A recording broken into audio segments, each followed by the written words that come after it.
The CBS Sports Golazo Network sets its eyes on a new butte in USL League One. Ruoff Mortgage Stadium is a soccer palace, and tonight it holds the home side Fort Wayne Football Club and the traveling Greenville Triumph. This match is presented by Old National Bank. Welcome one and all to the show. My name is Mark Schoenster. I am joined by Jade Marquette on the call. Let's take a look at where these two teams sit in Week 20 in the USL League One standings. Fort Wayne is right in that middle cluster. A lot of teams occupied in this spot, so every result is going to shoot you up and down the standings, which makes for a pretty compelling race once we get closer to the end of the season. You got to be in that top 8 to make it through to the postseason. Meanwhile, Greenville Triumph, they need to really turn the page here in the second half of the year if they want to be included in that conversation. What better time than now on the road to really make a statement and get you some confidence. But the man will be trying to snug that confidence on the other side of things, Jade, is Bernd Shipman. And he can do it all. He's a fantastic shot stopper. He has 6 clean sheets on the season, puts him in a tie for the league lead. But he also has an assist to his name, so he starts the attack from the back. They want to get forward quickly. He can do that from his position, but he's also fantastic in goal with his feet as well. Super valuable also as a veteran presence on this young team. On the flip side of things, let's talk about someone who just got in with the squad.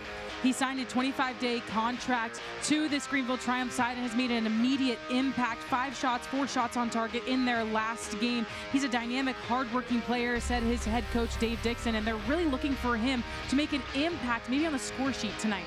Ruben Noor, maybe a new lifeline for this team going forward. It's the first ever meeting between the new League One team and a side that's, well, far from new.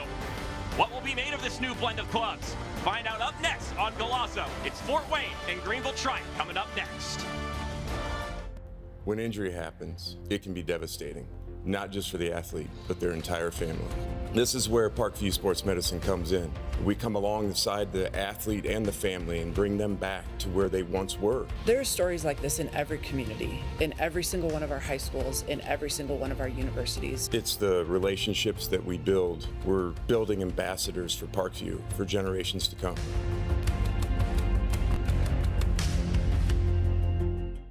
At Ruoff Mortgage, we understand that you don't just need a mortgage. You need someone who knows your kid's name, your dream for a backyard, and that this is more than a house. At Ruoff, we've got your person, the one you'll lean on from your pre-approval to the closing table. Your loan officer will be there with you every step of the way. The right home begins with the right person by your side. This isn't the best seat in the house. This is. Because sometimes the best seat isn't even a seat at all. It can be anywhere, at any time, but not with just anyone.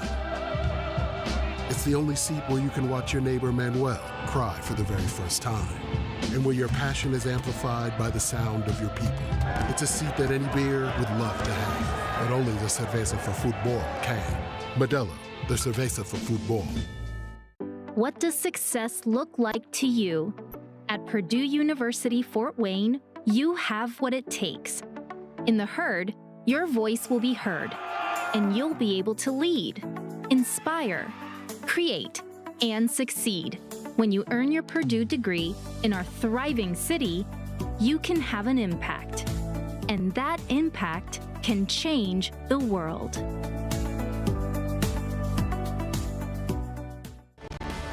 The USL on CBS is presented by Best Western Hotels and Resorts, the official hotel partner of the United Soccer League.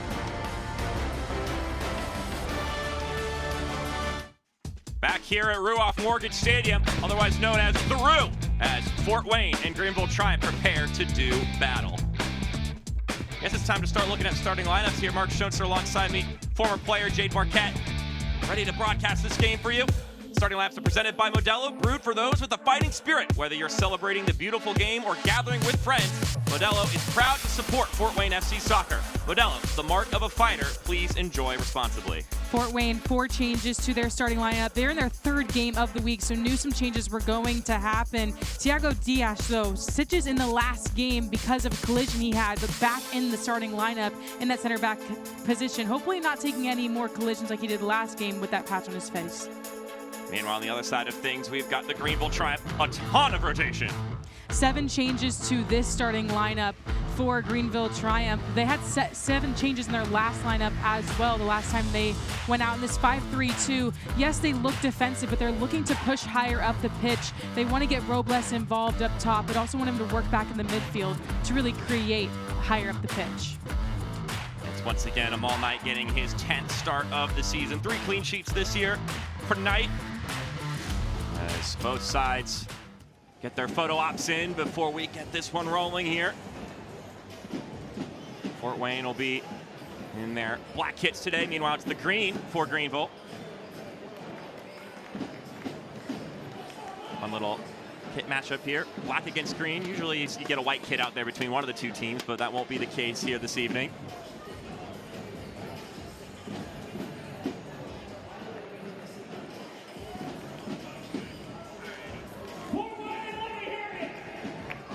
Could be a fun clash between these two sides here this evening. It's always cool when two teams with 2 coaches who have not coached against each other before get to do battle, because it's a new blend of styles and ideas and personnel, and you never really know what it's going to look like until you get out there and start kicking the ball around. Exactly. There's nothing really to measure up with anything against except for what they've seen playing against other teams. But in this first ever meeting, it's going to be, like you said, brand new blood, a brand new game. These two teams going at each other for the first time ever. And for Fort Wayne, being on home soil here is going to be huge for them in this matchup tonight. Trying to snap what is a 2-game losing skid. First time that they've lost back-to-back games this season, of course, across different competitions, losing to Detroit City in their final USL Cup match last weekend, and then losing in the midweek on the road against Knoxville.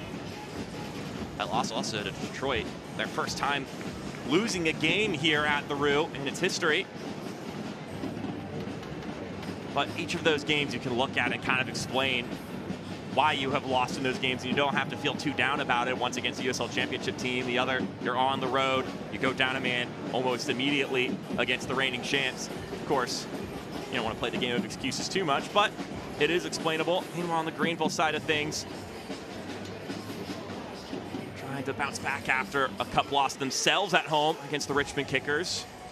A game in which they felt pretty good about all the way up until things started to go wrong.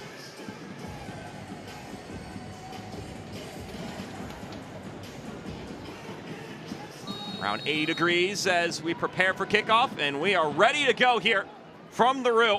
Head officials Atahan Yaya, Mark Schoenster, and Jake Marquette with you here on comms. It is Greenville and Fort Wayne doing battle on the CBS Sports Golazo Network. We're excited to have you along for the ride with us.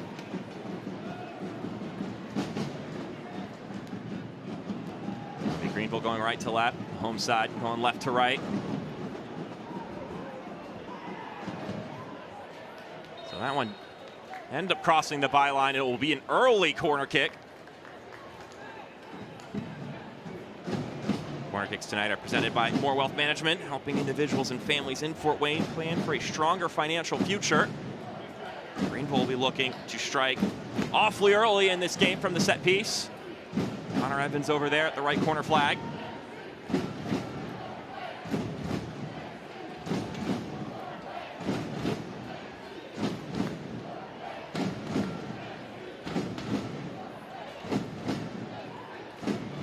This one made some contact, but wouldn't be put on target.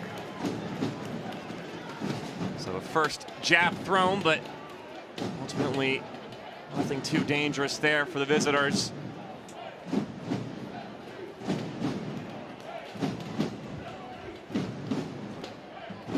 So a really strange game on Wednesday for Fort Wayne. Javier Armas gets sent off a minute into the game for something he did literally 3 seconds after the opening kick. But really, you wouldn't have been able to tell for that first 45 minutes of action that Fort Wayne were down a man. Mike Avery was pretty happy with how they managed. Offside flag pops up, and we have a chance now to take a look at our Toyota keys to the match, presented by your local Toyota dealers. Toyota, let's go places. So for Fort Wayne, managing the minutes and the bodies, I mentioned in the starting lineup, this is their third game of the week. So can they get rotation in subs that can positively affect the game and really elevate it as it goes on? And for Greenville, finishing the full 90, it's something that Dave Dixon talked to us about. We go up in games and then we can't seem to finish out the 90, whether it's a lapse in judgment or a mental mistake throughout the game towards the end of the games that really make us suffer. He said there's a few games that we had where we held on, we were doing everything possible to keep a 0 on the board, get the clean sheet, but in most cases, we do have that mental lapse, and for them, it's going to be very important to come in here in Fort Wayne's home territory and make a 0 on the scoreboard, doing whatever they can possible. I mean, one of those examples can be that previous game. Yep. Total control of first 45 minutes. You get that opening goal. Felt like they could have gotten another one and really put that game away, and then obviously you have an unfortunate concession and then a second really unfortunate concession. And at that point, you had 3 points in your hand and it turns into nothing as you exit the game. You do a lot of rotation, and he was disappointed that those guys who rotated in and put in generally good shifts didn't get rewarded with 3 points in that match. But that's just a clear example of what you're talking about with just the front-to-back 90-minute performance that you need in order to get results in this league. And it's so important because all of these games in this league are so tight. Everything matters. You have to be on your game for 90 minutes every single second you're on the pitch. Lucas Meek, one of those guys who played well in that previous game. Can do some damage here out wide, combining with Robles.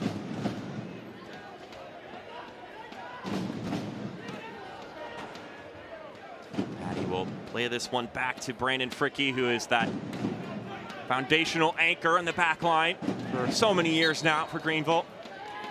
And then Evan Lee in the starting lineup. Can't imagine a Greenville team without those two out there playing.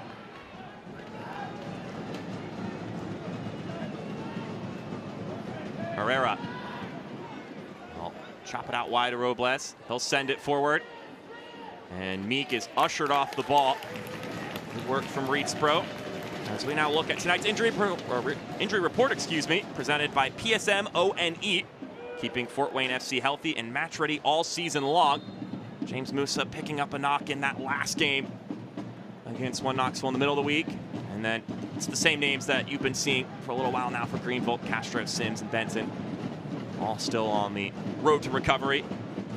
And you look at the names for Greenville, that's something that they've been struggling with this season too, is getting players on the field healthy and keeping them healthy once they get back on the pitch. And that's where you're seeing the rotations in their lineup, 7 changes from one game to another, like this one as well.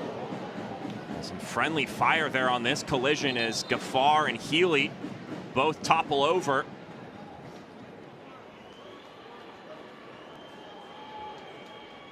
We see them both slowly get up. Our head official, Atanyaya, giving a helping hand as we see it again on the instant replay presented by Bowen Health, caring for the mental wellness of our community every day.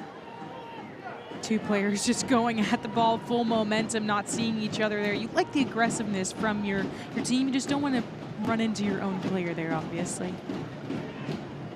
The gumption and ambition, you don't want to dissuade, but... No. Robles. Cut it out wide to Meek. Once again, Rodrigo Robles. Now swerving in is Brugi. Lifting this one up nicely. No one can get on the receiving end of it for Greenville. Play continues. Herrera finds Patty. Once again, go over to this left channel. Kabiru Gaffar gets a stab in.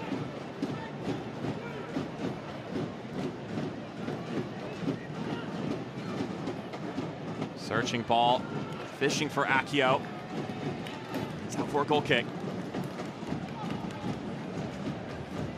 So you lose to a championship team last week. You lose to One Knoxville in the middle of the week. And Mike Avery, not exactly hanging his head after those 2 negative results. And the big thing he took away from that One Knoxville game, he was telling us the gap isn't that big between us and them.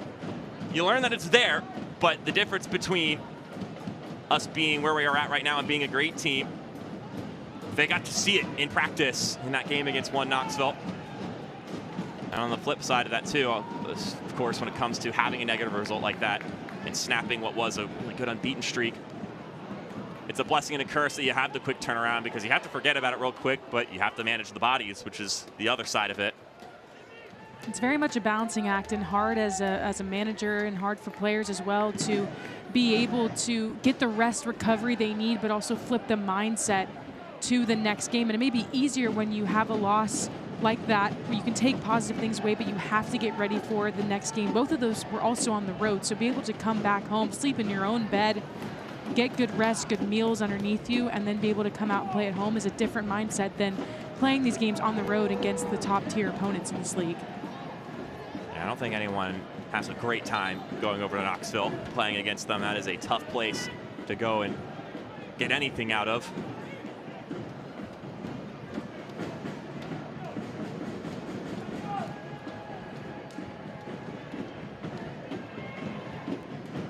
Well, heavy touch will give this ball to Fort Wayne.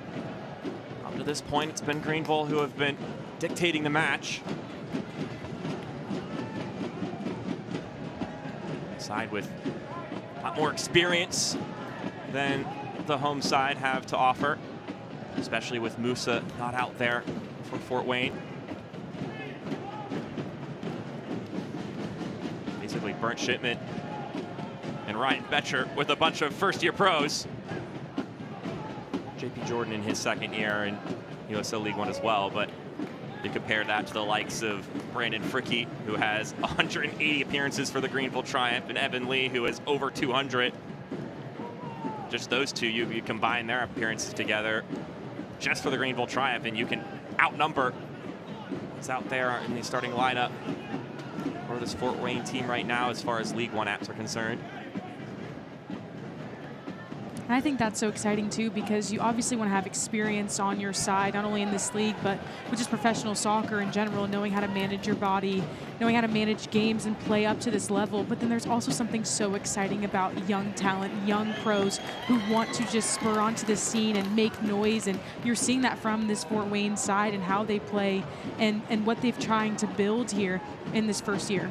And don't get it twisted, there's some young noisemakers on this Greenville team. Muba Noor just trying to make a push there, 25-day contract, and boy is he so far been making the most of this opportunity.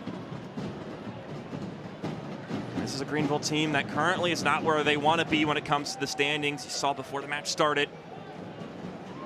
Down in the dregs, as it were, right now, but they still have over half their games left to go. They have several games in hand. At some point in time, though, you got to start getting results, and those games in hand run out.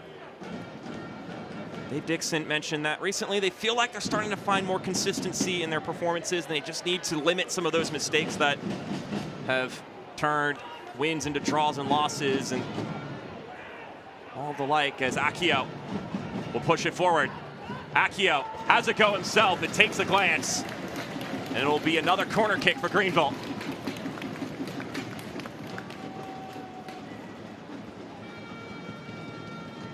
The schedule starts getting busy fast for this Triumph team, so they want to start getting those results.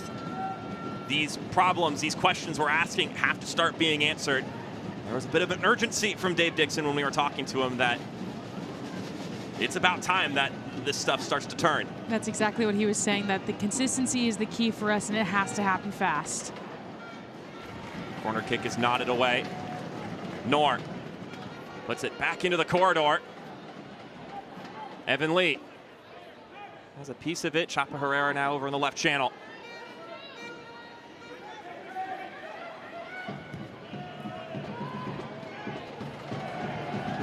I'll be headed away for another corner kick. People really bearing down here right now.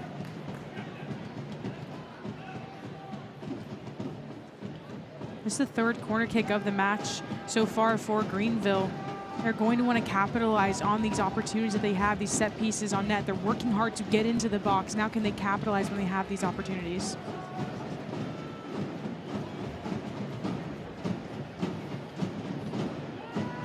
Can they get any bearing of fruits from their labor here in the early stages? Connor Evans once again.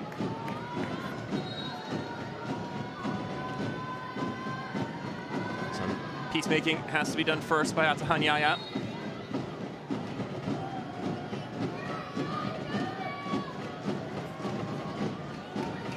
Evans.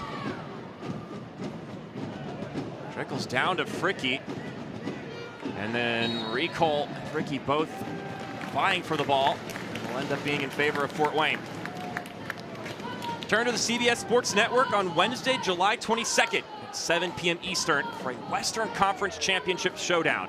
Surging Lexington SC face battle-tested Oakland Roots SC in an on-field tussle for valuable points. Call all or catch all the action on CBS Sports Network July 22nd.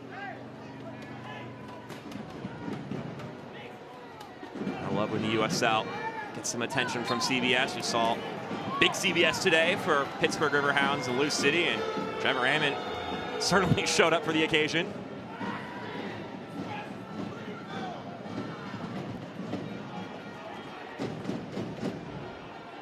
A wicked fast hat trick in that match for him and the Hounds.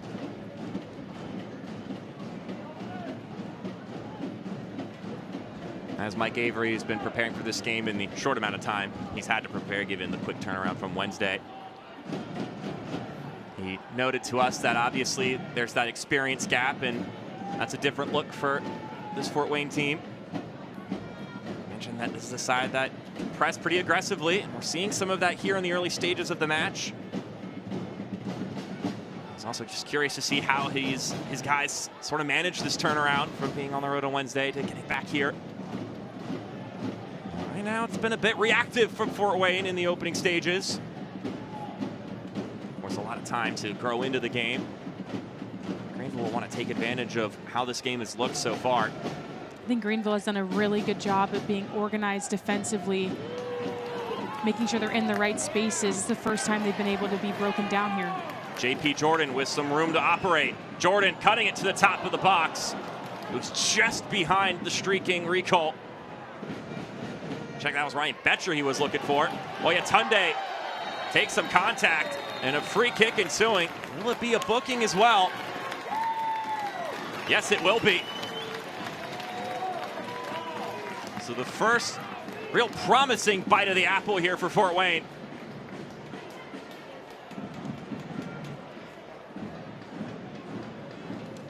Well, this comes off the missed opportunity from Fort Wayne. Mubanor just comes on the outside, trying to get back around. But makes the foul there. This is a dangerous opportunity for Fort Wayne. They've had minimal chances, no shots on goal so far here in this first half. Yellow card sign presented by Arnold Taylor Rittenauer, attorneys at law, protecting your rights on and off the pitch. Mubanor going into the books. So it's now set piece time for Fort Wayne. Greenville have already had a couple of corner kicks. There's a chance now for the hosts to craft up something here.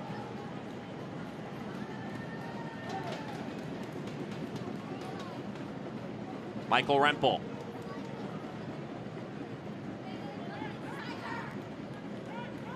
Isn't allowed to go just yet.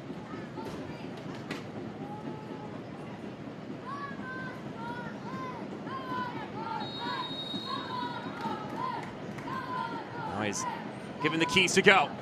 Service, drilled to goal! And crafty it was for Fort Wayne.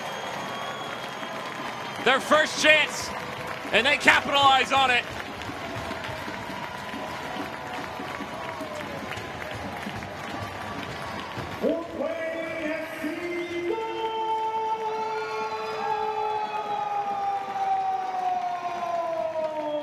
And it only takes one chance. This ball ripped in, a beautiful in-swinging ball by Rempel. And then at point-blank range, Betcher just beats his defender on the inside. A beautiful header. You see Recol as the decoy goes up for the header as well, but Betcher just puts it home. Fort Wayne, like I said, has not had a lot of opportunities in this first half, but they have one, and they're 1 for 1. Fort Wayne FC goals are brought to you by All American Stores, celebrating every score with hometown pride right here in Fort Wayne. I tell you what, Ryan Betcher, a guy who kind of just gets plugged anywhere in this lineup, wherever he's needed. But the one thing that Mike Avery loves about him is the way he holds a presence inside the box. And case in point, he's a big target. He scores goals, and he now tacks on his 3rd goal in league play this season. You're exactly right. Mike Avery is so happy to have him back in the lineup, but he's so good at just playing different roles, and he's so versatile. That's one thing that he values so much about Ryan Betcher, but he's a different 9 than Lillian is. He's going to drop back in. He's going to work hard in those disruptive spaces in the penalty box. You just saw there in traffic. He gets the job done, and once again shows up for this Fort Wayne side, kind of stifling any chance that Greenville was having here in this first half. We'll see how it plays out in these next 5 minutes here, which are so important after that goal. But to get him back in the starting lineup and to get a goal to his name early is massive. If Lillian Recall has got you chasing ghosts, Ryan Betcher's just going to run you over. Right.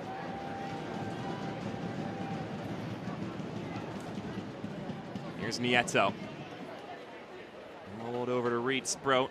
Betcher spent last year sort of divvied up between playing for Union Omaha in League One and playing for St. Louis City 2. As Take Healy is now down on the ground. And we haven't even mentioned him, surprisingly, of how important he is to this Fort Wayne side. And we've got another yellow card being issued here to Lucas Meeks. So that's now both the wingbacks for this Greenville side who are into the books.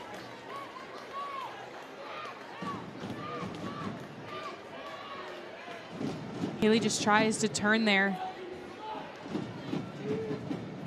And I think it's a good tackle in terms of he got the ball, but the aftermath of Lucas Meeks' legs getting a little bit intertwined there with Healy's. I think he sold it a little bit well too, but I think the timing of the tackle was actually on time. Yellow cards tonight presented by Arnold Taylor Ridenour, attorneys at law, protecting your rights on and off the pitch. So both Meek and Nor with the yellow here in the first 16 minutes of this match. We did see some smiles in between Meek and Healy after that play, so looks like all things are good out there. Sometimes it's the two aggressor, or the aggressor and the, I guess, recipient of the contact that can sometimes have the beef, but sometimes it's just the teammates inheriting it for their guy. And you love teammates that ride for each other, obviously, wanting to have each other's back. Sometimes it doesn't have to be that way. Early on in this match, there's still a ton of game to play. I'm sure we'll get some more heated exchanges before 90 minutes is up. Once again, these are guys that are all really getting to know each other for the first time. First ever meeting between the Greenville Triumph and Fort Wayne. Rugi to Chapa Herrera. It's another one of those players on this Greenville team that just has a boatload of experience. Here he is on the ball now. Herrera. Wide to Brugi. Not able to swerve it around JP Jordan, but he earns himself another corner kick for Greenville. It was a set piece that did them in just a couple minutes ago. Can they find an equalizer here through similar avenues?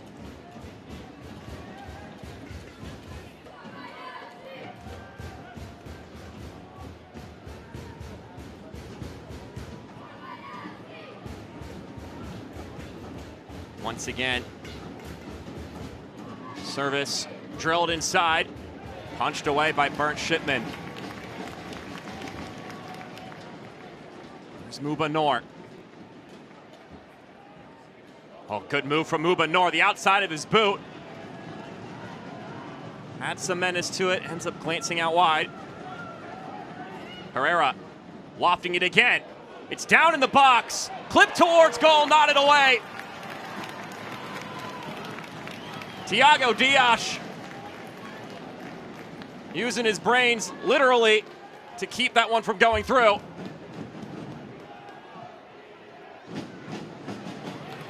Healy nearly winning that one from the ground, only for Greenville to rip it right back. Well, that's a double challenge there and a yellow card looks to be issued to Healy, as once again some of those tensions being displayed. So now our third yellow card in this match, just 22 minutes in. You see both players there for Fort Wayne. Tiago Healy, the one clipping the legs. That's another yellow card presented by Arnold Terrell Riddenauer, attorneys at law, protecting your rights on and off the pitch. Again, a frustrating foul there if you're Greenville, because you had the ball, you were driving in the central part of the pitch, but the emotions there from Tiago Healy just allowed him to take control of him a little bit, but the save off the line from Tiago Dias before was massive for Fort Wayne to keep this at 1-0. Evans. Throw that one into the box. Robles. Jabbing inside. Pinged away by Reed's Pro. Oh, the deep throw in.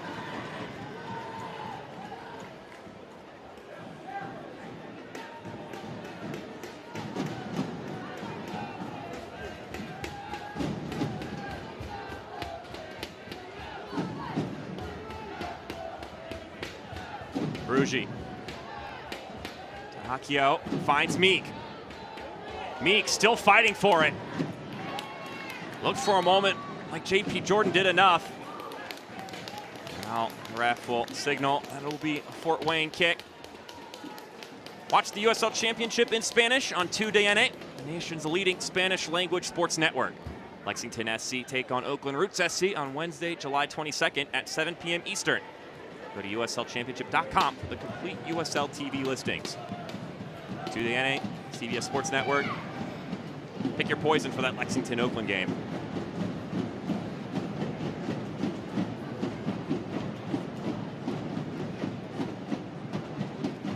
Jordan in the middle of the field there for a combination. Recall trying to keep possession for Fort Wayne.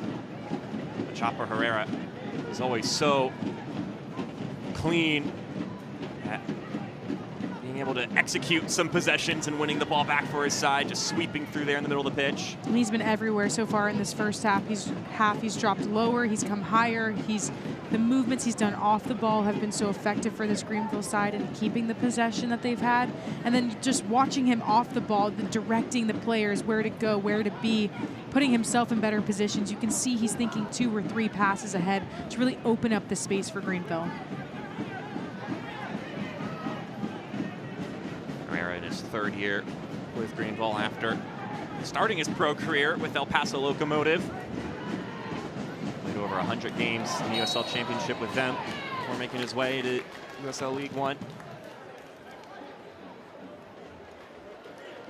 Brugi committing the foul against Kabiru Ghaffar. No booking on this occasion, even though we've already had a couple of them in this match. Atahan Yaya just trying to keep the peace and at least some level of tranquility in this match, though it has been a little bit bruising so far.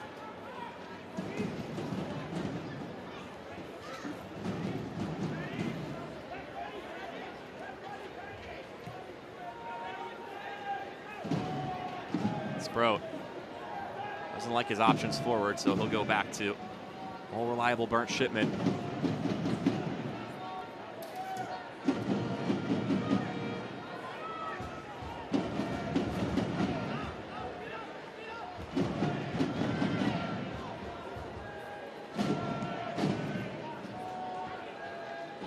Drumming and the chanting of the fans here at Ruoff Morgan Stadium. Beautiful venue. Hear that support from the fans, and all that adds up to maybe some expectations being levied onto this Fort Wayne team in year number 1. That on top of nice facilities and having a really good track record in USL League Two means the expectations are pretty high for this program, as Ryan Betcher is able to settle it over to Oyatunde, who's twisting as the ball goes towards the touchline. It'll be a deep throw for Greenville. Avery mentioned that he loves the passion that the fans here have and calls them loyal and knowledgeable. And you get on a winning streak and start seeing the sky, you start seeing space and the stars, and the expectations can get really, really high. But he's trying to temper it and remind people that this is a first-year team with a lot of first-year pros, the youngest squad in the league. Doesn't mean that when they lose it doesn't sting and that they're trying to get to that place, but it's something that takes some time to establish. He's a process-oriented coach, and he's instilled that process into his team. You can see it in just the patience they have as this game has gone on, but in just how they've played throughout this season. And he knows that they have all the right things to create a fantastic environment with the stadium, the support, the resources, the fan base that you've been able to hear. And he loves that the eyes are on them, that have the passionate people. Obviously, like you said, winning helps. But to know that this is A, long season, and B, they've already made fantastic strides. He's excited for what's to come and what they're continuing to build here at Fort Wayne. Nieto trying to chip that one up to Recol. Lee rolls this one back. Recol nearly gets there before him all night. He's a pacey striker, Lillian Recol. Not give him a chance to jump on those back passes. In college, he almost got up to 24 miles per hour. So any loose ball going into the 18-yard box, he's going to try to run after. And that was a close call there. His nickname growing up was Pato Cheek, which means prison break, which is honestly an absolutely sick nickname. It is. And fitting for his position. Yeah. Here's Healy. Gafar. Roll it back into the middle for Nieto. Turns the favor.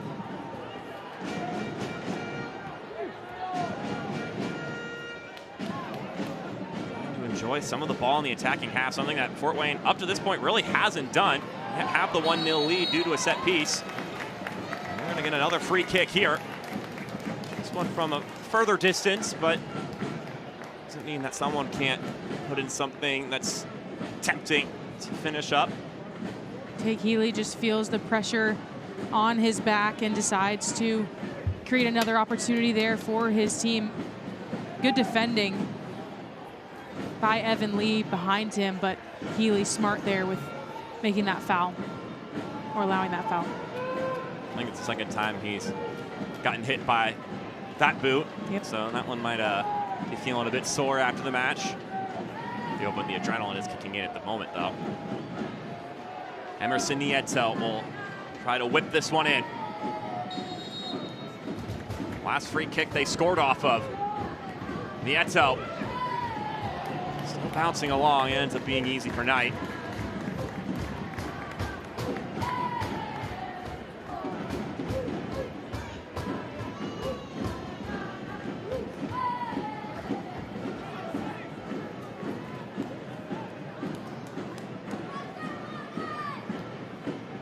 Knight will send it over to the right-hand side, looking for Mubanor. Mentioned he's on a 25-day contract right now, which takes a particular mentality. You gotta be hungry, and he has certainly shown that. He hasn't gotten a ton of the ball in this game, especially as it's gone on, but in that first game he played against Richmond Kickers, he shot out of a cannon, was all over the ball, and his head coach, Dave Dixon, was very impressed with him, and he said it's hard to integrate into a team. Just think about signing a 25-day contract, stepping into this team who already knows one another. You not only have to know a style of play, but you also have to get to know the players and the people around you. Getting to know names is hard enough to remember, and for him to step onto the scene like he did, I mean, he literally got there Wednesday, didn't play in their game on that Wednesday, but met most of the team in the locker room, had training-ish Thursday and Friday to prepare for this game, for their game on Saturday, and he has just added so much to this Greenville side that they're very excited about. I haven't even really gotten a proper look at him in training until this week, where you actually get the full week to really see what he's about. And you talk about it not just from his perspective as far as new player coming in, having to learn a whole new team, new players, but also if you are on a team, the new guy comes in and is taking minutes, it can very easily cause a bit of a rift. But Dave Dixon was very complimentary of the rest of the squad for being a mature group, knowing that they needed something new, a new look, especially at that spot. And It's an experienced group that have all been in Muba's shoes before, where they're trying to prove themselves and earn a pro contract. And they've been well receiving for him. So kudos to Muba Noor for his mentality, but also to the rest of the squad for helping him integrate as Robles steps forward. Feed it centrally. Brugi out to Muba Noor. Noor stuttering inside, has a go. It's off target. And it's not a bad look from him. It's the second time he's used that left foot to either cross or this time shoot the ball.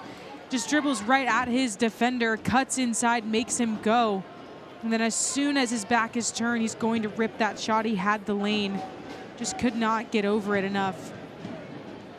But he had 4 shots on target in their game against the Richmond Kickers. They're going to want to get him more on the ball as well tonight if they're going to have a chance to really put any test on the Fort Wayne back line. Really, the goal was the only thing missing from his performance in that last game, according to Dave Dixon. Robles. Fair play, according to our head official, J.P. Jordan, with the tackle. And now here's Kabiru Ghaffar. Ghaffar scored on Wednesday. His first pro goal. Let's see if he can create something here for a teammate. Jordan. Cross ends up sailing off target. Noor able to settle it down. Oh, shirt tug here from Nieto. And we'll see what the decision is, and it should be a yellow card on Nieto. Very much a professional foul there. That'll be his 3rd yellow card of the season. Muba Noor held back up on his feet. He's trying to blow by Emerson Nieto. He was not going to let it happen, and he's going to take the punishment for it. It was a transition moment, and Nieto having that professional foul. He's just over the halfway line, so no danger towards their goal.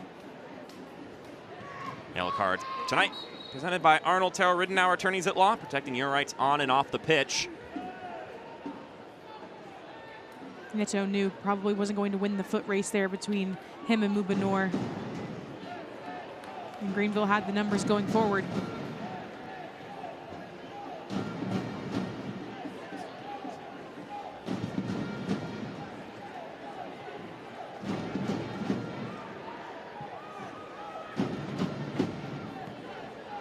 Patty plays it in the middle. Herrera has had so much of the ball in this game. Tried to lop it over to Robles. Now Healy trying to facilitate the counterattack. Recalls all by himself. He lifts it overnight, and it's in! A heads-up goal from Lilian Recall.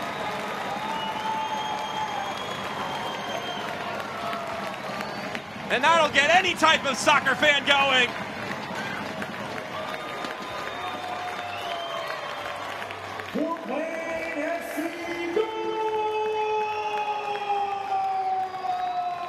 Healy once again picks the ball up, plays into Lilian, who picks his head up one time, sees that Amal Knight is way off of his line, going back into transition. A beautiful prep touch. This one, it looked at first like it was going to curl out, but tucks just inside of the net. That is a 9 goal like you have never seen. Takes their head up, looks straight to goal, wants to go to goal immediately, recognizes the situation and puts the ball away. The Frenchman makes it 2-0 in favor of Fort Wayne. Fort Wayne FC goals are brought to you by All American Stores, celebrating every score with hometown pride right here in Fort Wayne. A golazo on the CBS Sports Golazo Network. Lilian Recall with his 7th of the season.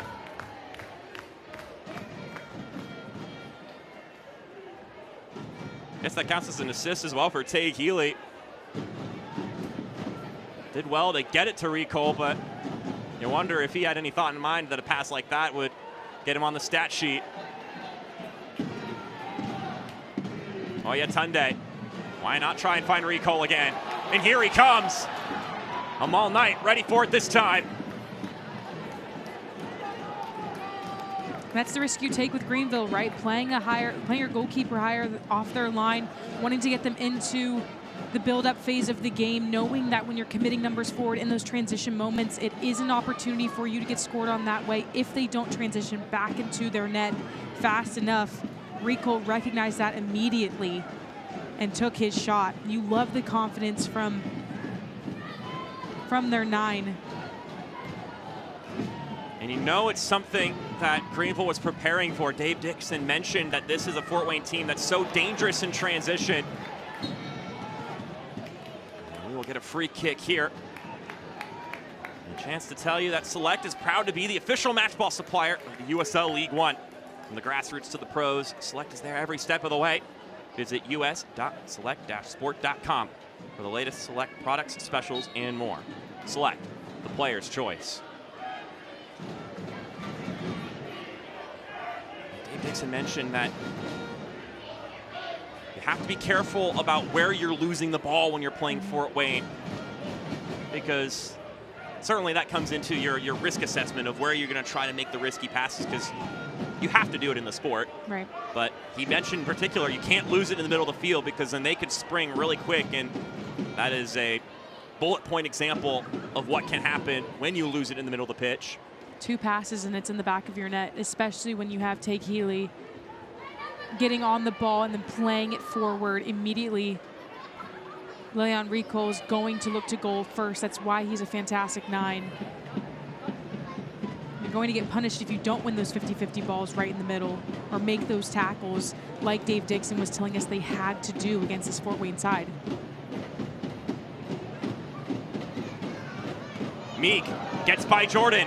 Meek has a go, and it ends up blazing wide. Tried to pick out the far post. Lucas Meek leaves empty-handed.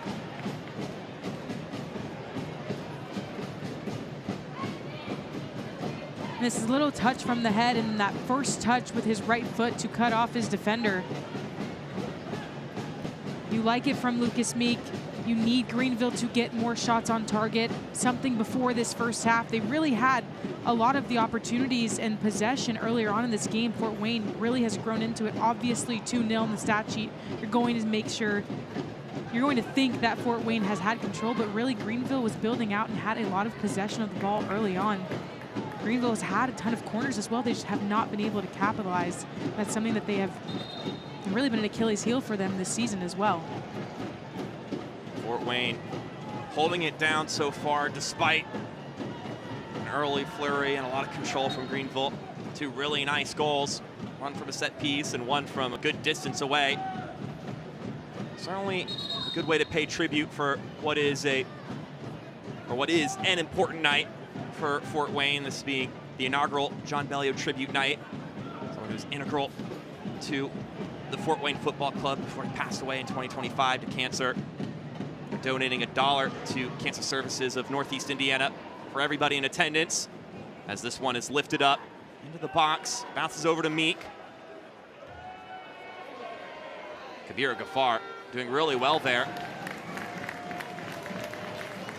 But worth noting, on top of the $1 donations for attendance, they're also, Ruoff Mortgage is, donating $5,000 for every goal they score, as in Fort Wayne scores. So that's already $10,000 in the bucket right there, which is pretty nice. I'm sure there's some extra incentive set in the locker room before this game for them to score as many goals as possible. John Bellio was described to us by Mike Avery as just a really amazing guy, larger than life human being, passionate about not only the game of soccer, but the community in and around the Fort Wayne. He said he always had his sleeves rolled up, ready to go. First one at the field, ready to get sweaty if he needed to. Was not just an owner that sat up in the booth and didn't really say much or interact. He was always around the players, and you know, everyone is affected by cancer, and for them to have this night that honors him, a tribute night for him and other survivors and people that they've lost for cancer as well, is beautiful to see for Fort Wayne and this community.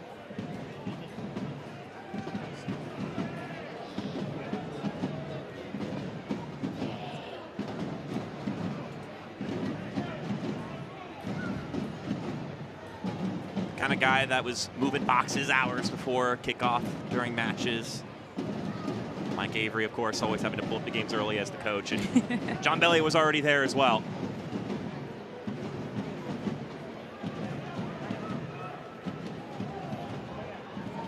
said it was a great honor to represent him and that he really misses the guy, but I think they're doing him proud so far in this match. Still a lot of game to go, but 2 stylish goals. Never shrug that off. And it could be hunting for another here. Rempel stepping in, rolls it centrally. No one's there to receive that pass. Gafar was a couple steps behind.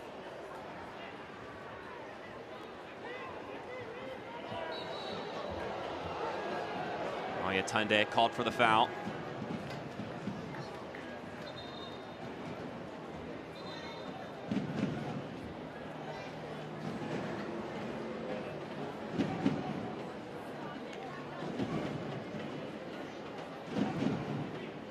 Rempel was just driving up this left side. You see Rico on the backside of Fricky. Rempel wanted to make that pass right by the PK spot. Rico on the opposite side, wanting him to put it in the air. Just a little bit of miscommunication there from Fort Wayne on that opportunity.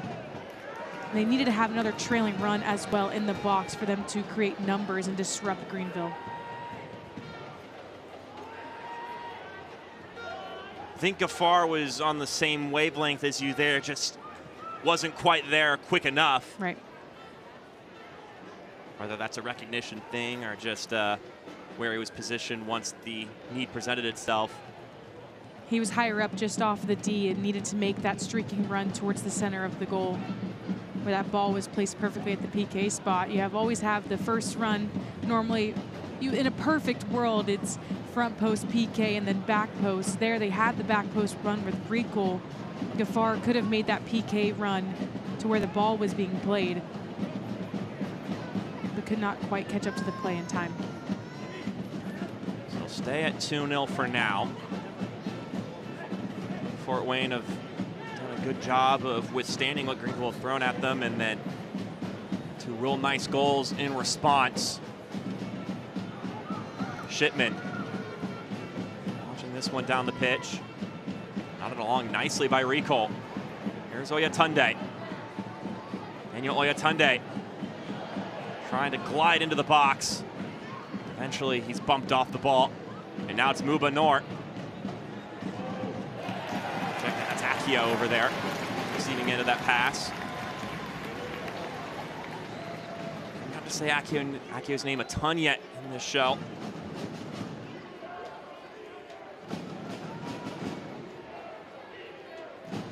Rodrigo Robles are the 2 primary attacking options at the top of the formation, but Robles more inclined to dig into the shape. Brugi. See 2 minutes being tacked on here as Evans has a shot parried away by Shipman. Goal kick ensuing, but Bernd Shipman with his first intervention in this match. He has not had to have his name called many times, but he comes up massively here. Great strike, but just dives to his left to get that one away from net. He had one other save off of a corner kick, and those are the plays that you need your goalkeeper to make to keep you in this match. 2-0 going into halftime here is way different than 2-1 going into halftime, giving Greenville that momentum, and he stops that from happening. Especially right here at the tail end of the half, where really be carrying some positive vibes going into the break if you're Greenville, fresh off a goal. Recall. Having to run off Chapa Herrera. Shipman booted up the pitch as we've got through one of the 2 minutes tacked on. Betcher couldn't settle that one down.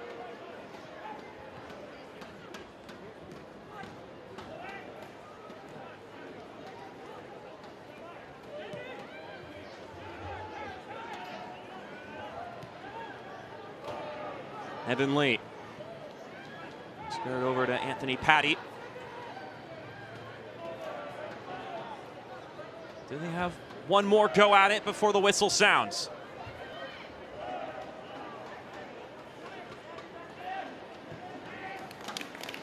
Far will roll it away. It'll be a quick retake for Greenville. Will need to be thrown in at the proper location though.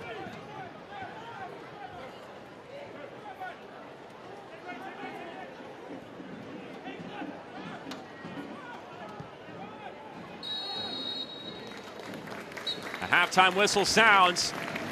Despite how some of the run of play has looked in this game, the scoreline would indicate a very different story. It's 2-0 in favor of Fort Wayne. They've had a lot of opportunities, but they had minimal opportunities, but capitalized on the ones that they've had. Greenville has been stifled in their opportunities throughout this entire 45. They're going to want to come out with some renewed energy against this Fort Wayne side. It's Betcher and it's Lilian Recall who have put the home side up ahead 2-0 in this one. Halftime tonight is brought to you by Modelo, a beer brewed with character, tradition, and a fighting spirit. As the teams head to the locker room, take a moment to grab a cold Modelo and get ready for an exciting second half of Fort Wayne FC soccer. Modelo, the mark of a fighter. Please enjoy responsibly. We'll be back after this break here on the CBS Sports Golazo Network.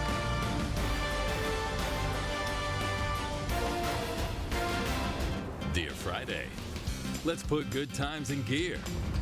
We've got power tailgates to power game days and a trailer backup guide that's the champ of the ramp.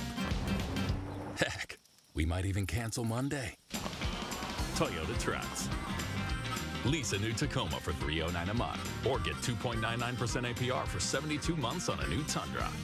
Find yours at Toyota.com. Toyota, let's go places.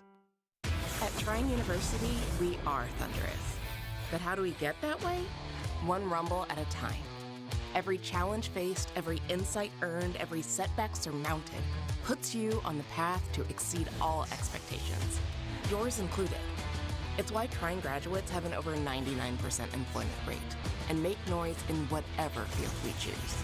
What kind of noise, you ask? Here's a hint. Hear more at trine.edu. When injury happens, it can be devastating, not just for the athlete, but their entire family. This is where Parkview Sports Medicine comes in. We come alongside the athlete and the family and bring them back to where they once were. There are stories like this in every community, in every single one of our high schools, in every single one of our universities. It's the relationships that we build. We're building ambassadors for Parkview for generations to come.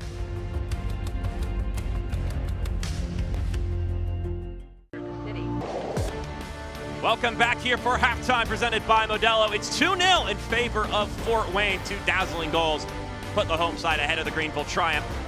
Well, we're at the tail end of the FIFA World Cup, but that means it's a great time to do some reminiscing because there's a lot of ties for the USL to the World Cup. So let's go to one down in San Antonio.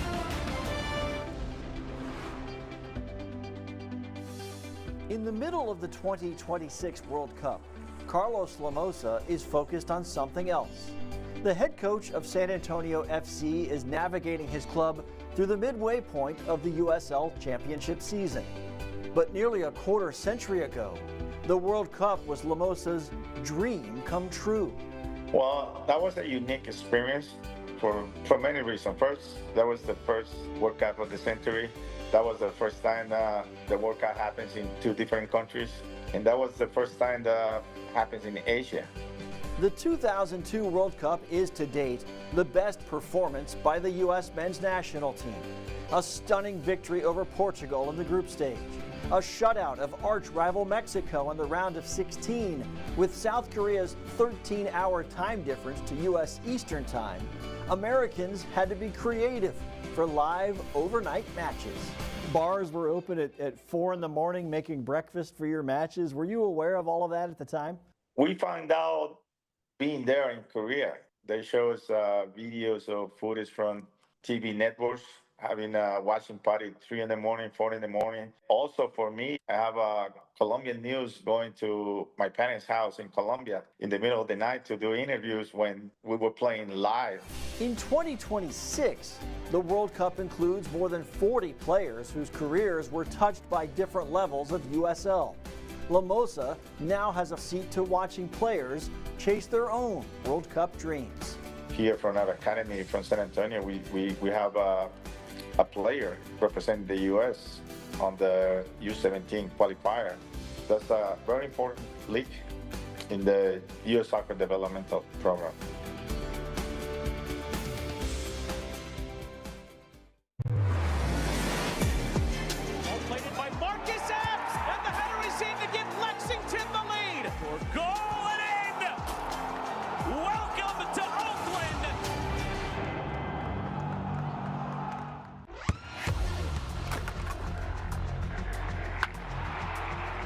We all have goals.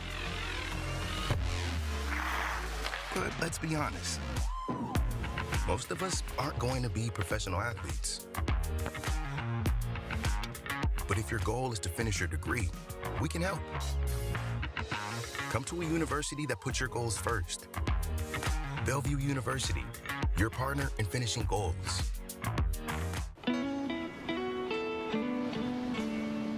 You ever just look at them and think, yeah, I'm doing all right.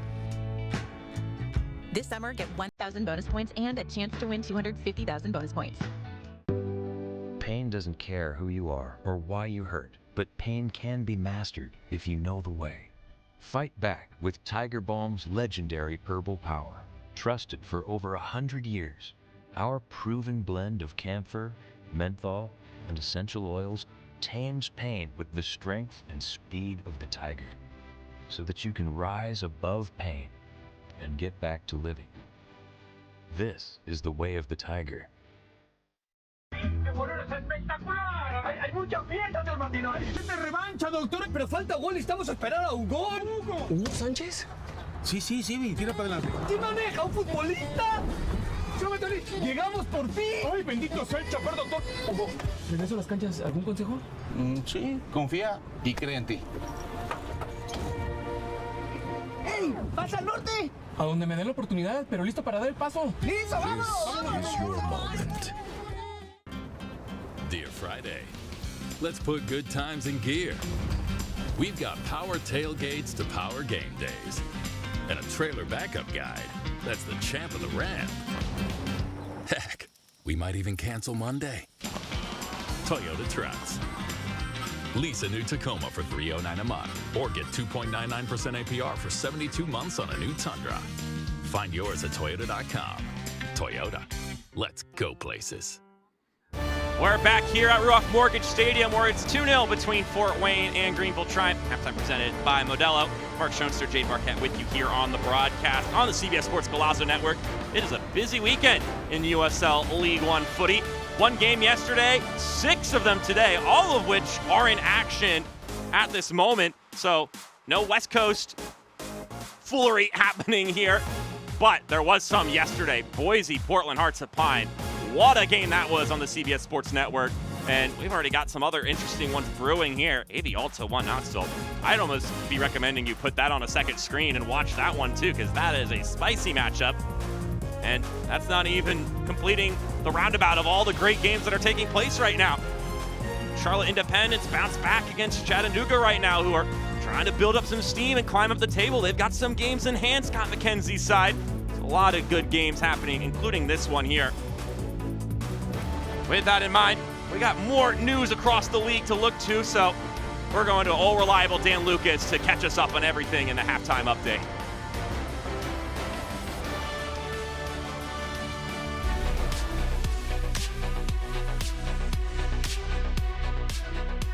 It is halftime in League One. We'll get you back out to your match shortly. I'm Dan Lucas inside the USL studio with the headlines. The final group stage of the Prince Tires USL Cup was a big day for League One. A pair of clubs advanced to the quarterfinal knockout stage. Spokane Velocity scored a 3-1 victory over the Oakland Roots of the USL Championship, then got the boost it needed from AC Boise, defeating Sacramento Republic to advance as the Group 1 winner. Spokane finished group play with 3 straight wins in regulation. And Charlotte Independence stunned Charleston Battery of the championship, winning a penalty kick shootout after a 2-2 draw.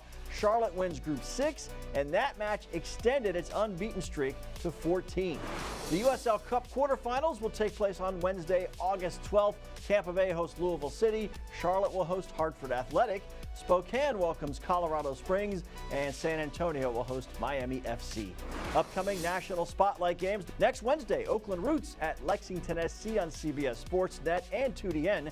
Then next Saturday, Detroit City hosts Las Vegas Lights on ESPN2. San Antonio hosts Indy 11 on the 31st on CBS Sportsnet. This is the USL Halftime Update. Let's get you back out to your match.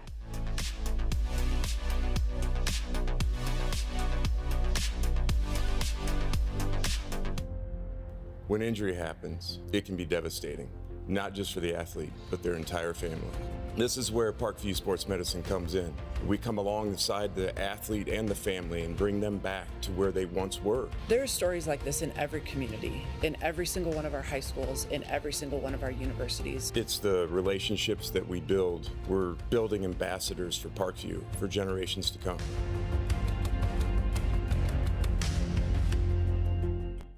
At Ruoff Mortgage, we understand that you don't just need a mortgage. You need someone who knows your kid's name, your dream for a backyard, and that this is more than a house.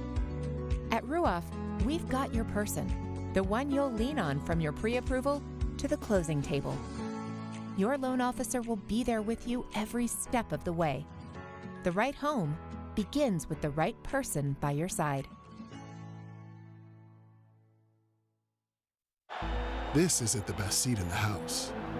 This is. Because sometimes the best seat isn't even a seat at all. It can be anywhere, at any time, but not with just anyone. It's the only seat where you can watch your neighbor Manuel cry for the very first time, and where your passion is amplified by the sound of your people. It's a seat that any beer would love to have, but only the cerveza for football can. Modelo, the cerveza for football. When you're looking for your next vehicle, there's a reason so many families choose Kelly Automotive Group. With 9 dealerships, 14 brands, and 3 convenient locations, you'll find an incredible selection of new and pre-owned vehicles. Plus, enjoy free car washes for as long as you own your vehicle. Our commitment doesn't end when you drive off the lot. From routine maintenance to collision repair, detailing, and accessories, we're here to serve you long after the sale. Experience transparent pricing, exceptional customer service, and a team that's here to earn your trust every mile of the way. Kelly Automotive Group. Why buy anywhere else? The USL on CBS is presented by Best Western Hotels and Resorts, the official hotel partner of the United Soccer League.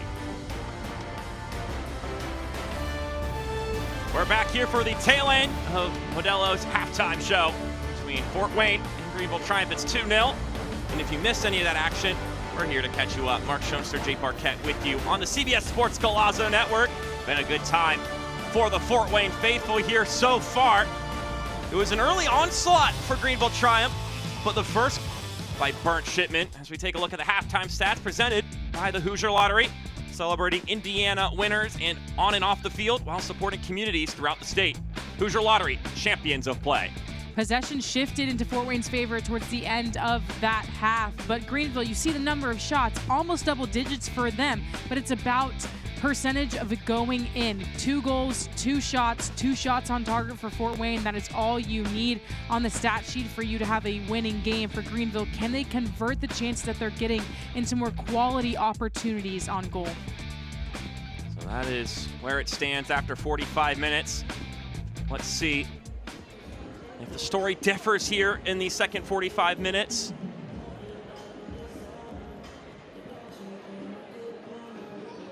All night, caught off his line for that second goal.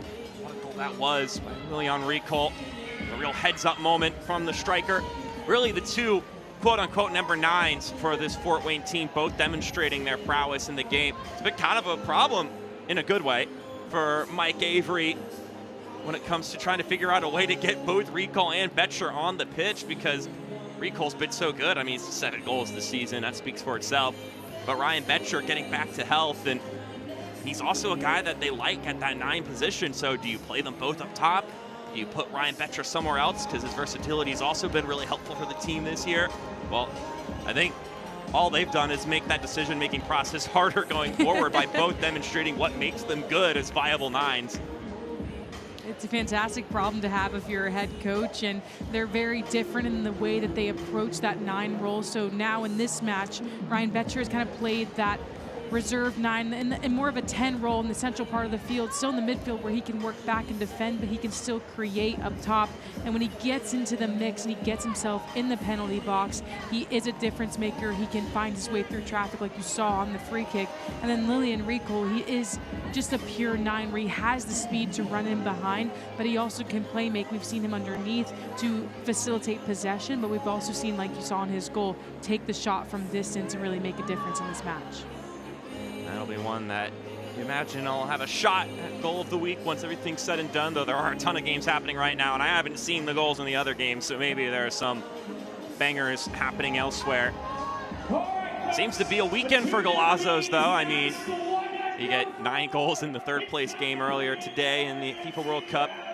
We had some wicked goals yesterday evening in the USL 2 playoffs. I don't know if you've seen any of those clips, but there was some absolute mayhem taking place in those knockout games, including bicycle kicks in stoppage time to tie games. And oh man, it's been a good weekend for footy. It's the summer of soccer, like they've said, and the goals just keep coming, and I'm sure we'll have some fantastic moments tomorrow afternoon as well. Oh man, you can say that again. And we may have some more fantastic moments in this match. We still have 45 more minutes. These fans have been treated to some lovely games so far here at Ruoff Mortgage Stadium in its first year in operation. Natahan Yaya sounds the whistle. Fort Wayne will start off with the ball and we'll get things going here. Mark Schoenster, Jade Barquette with you on the broadcast. It'll be interesting to see how both of these teams also manage minutes here in this second half, because both of them were talking about it going into this game. Obviously, you have the quick turnaround for Fort Wayne. On the flip side, rotation, a bit of thought process for Dave Dixon as well. Mentioned that trying to get players healthy and not run anybody into the ground. He said they buried some players early on in the season where they just needed them out there and they had to keep playing them, and now you're trying to get them rest where you can. And then on the flip side, you want to give some players opportunities to prove themselves. Had a lot of rotation in that game against Richmond Kickers last weekend, and challenge players to prove him wrong. You love to hear that from a coach when he says, I want them to prove me wrong. I want them to earn my trust from how they play. And you saw with the 7 changes in that lineup for the Richmond Kickers game, he gave guys their first pro minutes, their first pro starts, and he wanted them to build their own confidence, but also confidence from within himself to put them on the field more, because they're going to need it. He said that if we're going to do something in this league at all, we're going to need every single guy to do it. And that comes with keeping everyone healthy, injury-free, and also minutes on the pitch throughout the season when in these regular season games. And then Fort Wayne, like you said, this is their 3rd game in 1 week. They have to have some rotation to keep legs healthy. Rubenor trying it across the middle, poked away by Nieto. Talk about someone who got that start in that game against Richmond and now getting a start once again here. Rubenor had a moment or two in this match, but still looking for that goal contribution, whether he's the one scoring or setting it up for a teammate. Certainly weren't short for windows of opportunity, Greenville.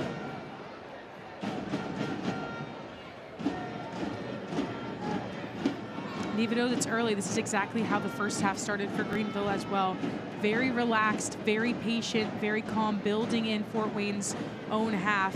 And then it's just little mistakes like that, ball going away, not connecting on that final pass through, that really allowed Fort Wayne to get the ball back. For Greenville now, it's going to be, can we slow the game down even more, pull Fort Wayne out, and then strike when they are stretched, when they're out of their defensive position? Because Fort Wayne, even though they're in their defensive half, they've been very comfortable defending with the ball in front of them. They haven't had the ball behind them whatsoever in this match. Iago Dias will roll this one over to Bernd Shipman. No one pressing him yet, so he'll just sit on the ball for a moment. And that one is given away. This could be something for Greenville. Stepping forward for a shot, it ends up not being dangerous enough. Bernd Shipman lunges to it. I love the aggressiveness from Greenville, though. Just a little extra touch from Dias will allow Greenville, because they're trying to press immediately at the top of the 18, to pick the ball up and go straight to goal. Just wasn't the shot that they were looking for. On the other end, here's Kabiru Ghaffar to Betcher. Tried to have a hit. It's immediately dinged away. Brugi, who had the shot just moments ago, knocks it up the pitch. He has it again for a moment. Very quickly going the other direction, and that's just how fast Fort Wayne can hurt you. They're so good in transition moments. Take Healy getting up the pitch immediately and trying to find either Betcher or Recol sprinting towards the goal. So dangerous. Oyatunde turning in the box, plays it up top. Betcher has some room! Couldn't pick out the shot. Hunting for a brace, Ryan Betcher at the top of the 18. We'll be wishing he did better with that one. I love this ball by Oyatunde just to pick his head up. He knows that he attracted so much pressure. And Betcher, sometimes a little bit too much space, too much room there. That ball goes flying over the net. 8 goals, 3 assists last season for the Owls in his League One minutes that he played. Already has a goal in this game. 4 total this season for Fort Wayne. 3 in league play and 1 in the USL Cup.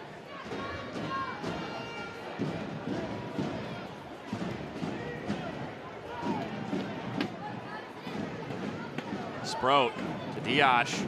That was a bit nervy. Akio trying to poke it ahead to Robles. Sproat doesn't get it very far. It ends up being pinged out. It'll be a deep throw in for Fort Wayne.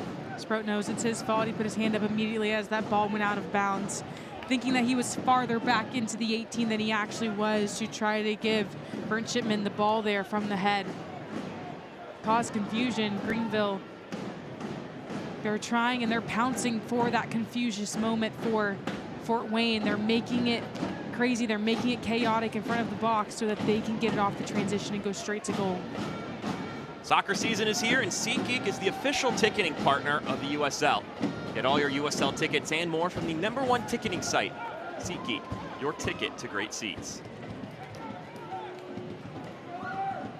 Betcher taps it right back to Rempel. 5 minutes here into the second half. Herrera trying to step it away from Healy. He maintains control. Healy finds Oyatunde. Oyatunde into the middle it goes. Tap back, looking for Betcher. Not many convincing clearances there from Greenville, but they get the job done. And now Muba Nort will switch play.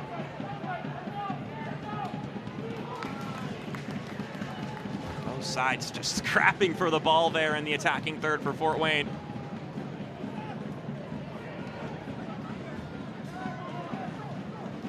Rempel let that one get away from him, and Nuba Nort is not going to give him space to adjust as Healy now has it. Surely the outside flag will go up, and it will. Kabir Ghaffar miles ahead of Lucas Meek.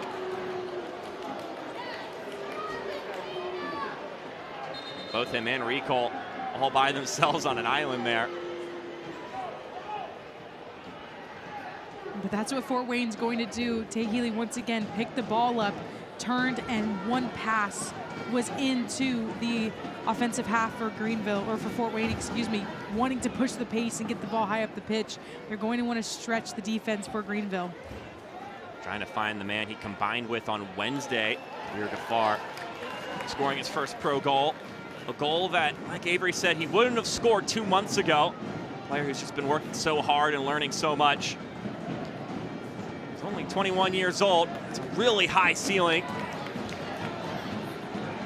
And in particular, just a really well-worked goal in that match against One Knoxville. Mike Avery was particularly pleased with it. When you have a player like him who's young but so talented and wants to come in, willing to work, put his head down and just soak up, be a sponge of all the information that he is being thrown at, and then given the opportunity to play and put that on display, you can't help but be happy and proud for that young man who has, like you said, such a bright future. Well, this one makes its way through to another youngster, Daniel Oyatunde, just 19. Offside flag is up. So that one will go to the wayside.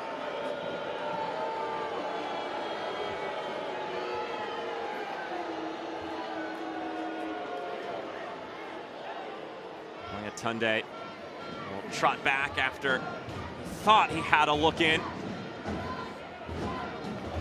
Ended up being the case, and so Amal Knight will get things going again for Greenville.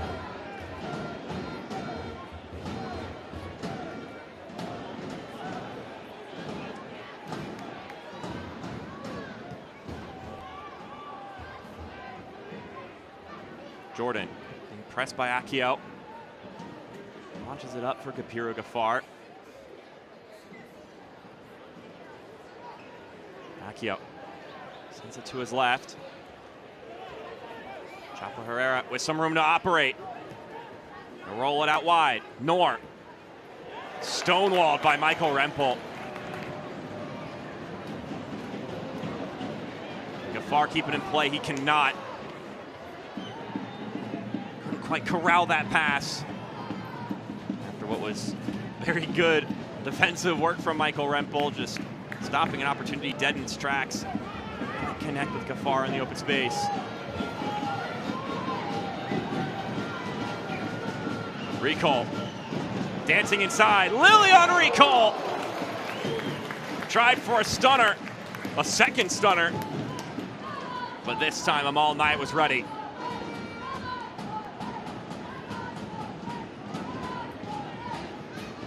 Fort Wayne have it again. It's ripping the ball back into their hands.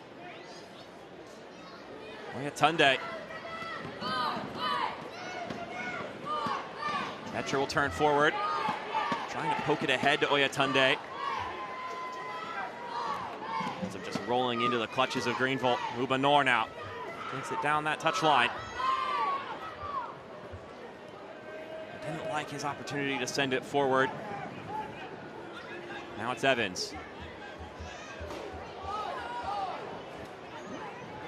Brugi knocked over, and he felt like a foul whistle was coming one way or another there, and it'll end up being a free kick for Greenville. Direct play here from Rempel up to Recall. Takes on two defenders, attracts both of them, cuts inside, and they know that they both have to go to ground. You saw it in unison slide, but a fantastic save by Amal Knight to read the play the entire way. Now a set piece. Connor Evans once again will be the one behind the dead ball. Free kick opened the scoring in this game. Greenville had a handful of them to start the match, couldn't do anything with it. Could be their doorway back into this match.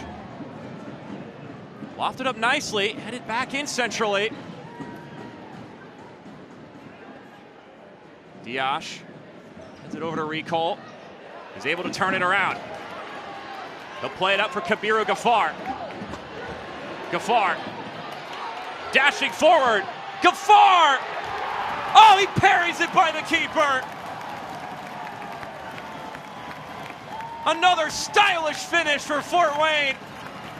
Make it 2 games in a row. Kabiru Gafar finds the back of the net.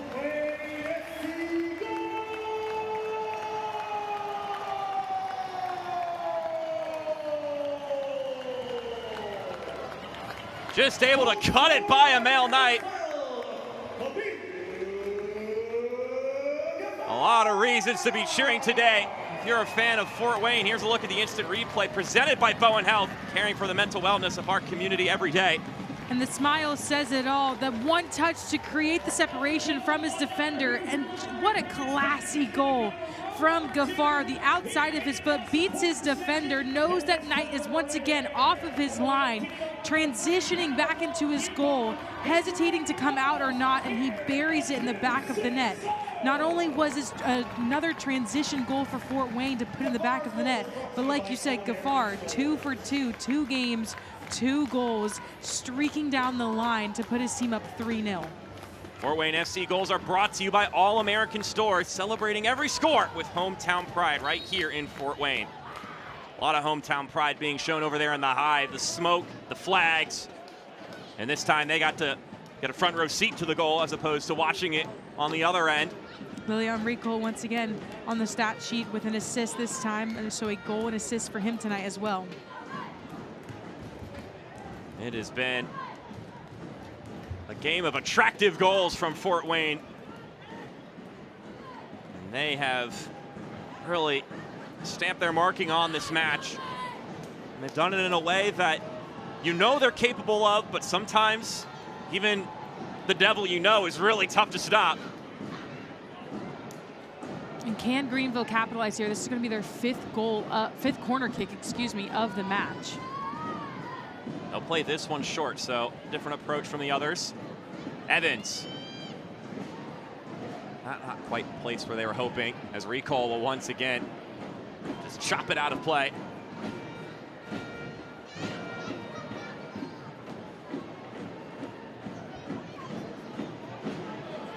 Gaffar has it once again. Had some runners with him, but it ends up taking a glance, and Greenville will push the other direction. Evan Lee. He can go forward if he's given the keys to. He will here. Brugi. Over in the corner with JP Jordan. Finds Robles. Plays it back, Brugi. Nice find inside. Akio wins the deflection. It's going to be another corner kick. Corner kick tonight presented by More Wealth Management, helping individuals and families in Fort Wayne plan for a stronger financial future. Greenville's movement and their 1- and 2-touch soccer over there in the corner is exceptional, and they're trying to pull Fort Wayne out of their defensive shape, but Fort Wayne is so disciplined right now and making sure that they're not giving up anything inside of their box. And they're doing fantastic defending when they do have corners as well.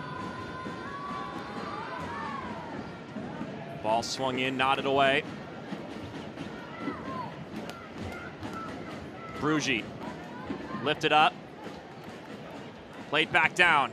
Half volley from Robles, knocked away.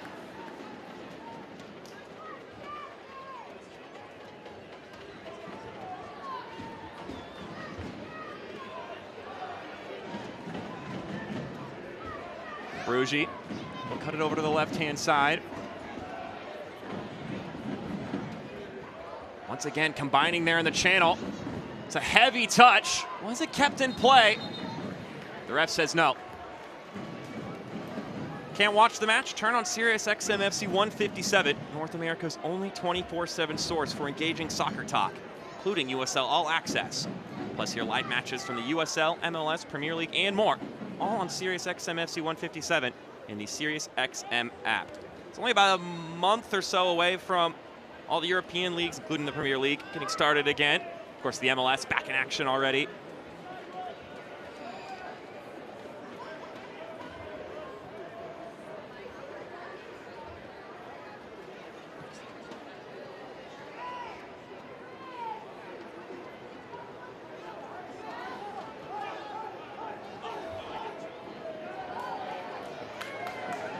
Rempel hits by Muba Noor. Middle it goes. Played back out to Rempel. He squares it into the middle. Gaffar is there. He ends up just having to corral it. Couldn't do anything aggressive with it.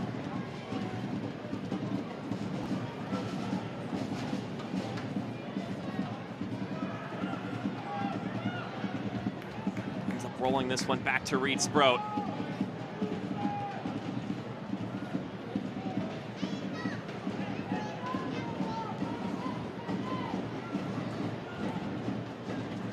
Airy ball brought into Oyatunde.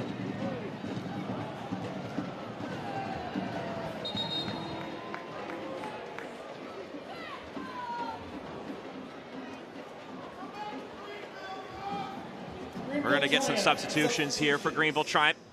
3 of them, to be exact. You see Ivan Achakwa readying to sub on. One of the players who got the chance to start and sort of prove Dave Dixon wrong in that last game. He'll be coming in for Chapa Herrera.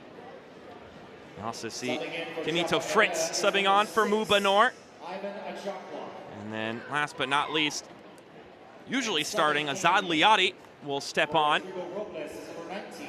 He'll be coming in for Rodrigo Robles. So 3 changes for Dave Dixon, as I look to see if anybody can find their way back into this game for Greenville.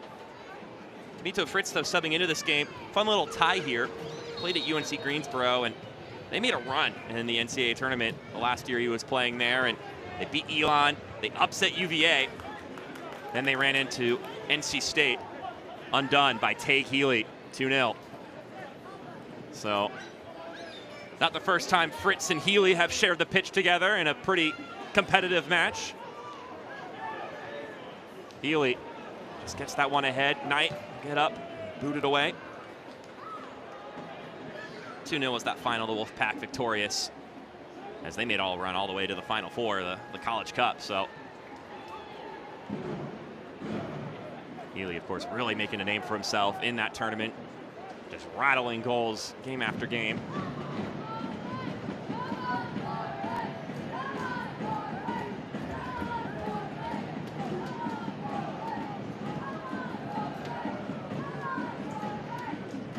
Gafar turning it in. You can see why Mike Avery speaks so highly of him, just some of the things he's able to do with the ball at his feet.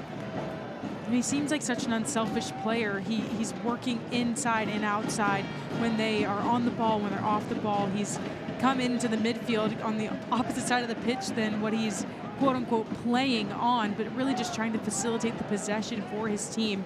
You can tell that he wants the ball at his feet. He wants to be a playmaker, and it's been integral for this match for Fort Wayne.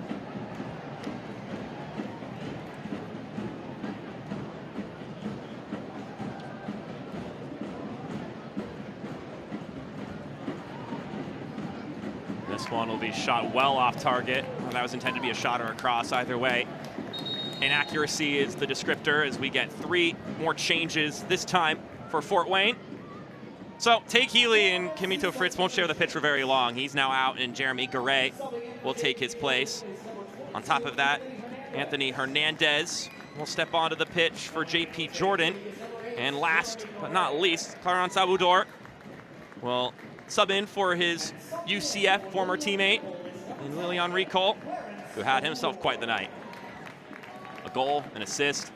Good day in the office for Lilian.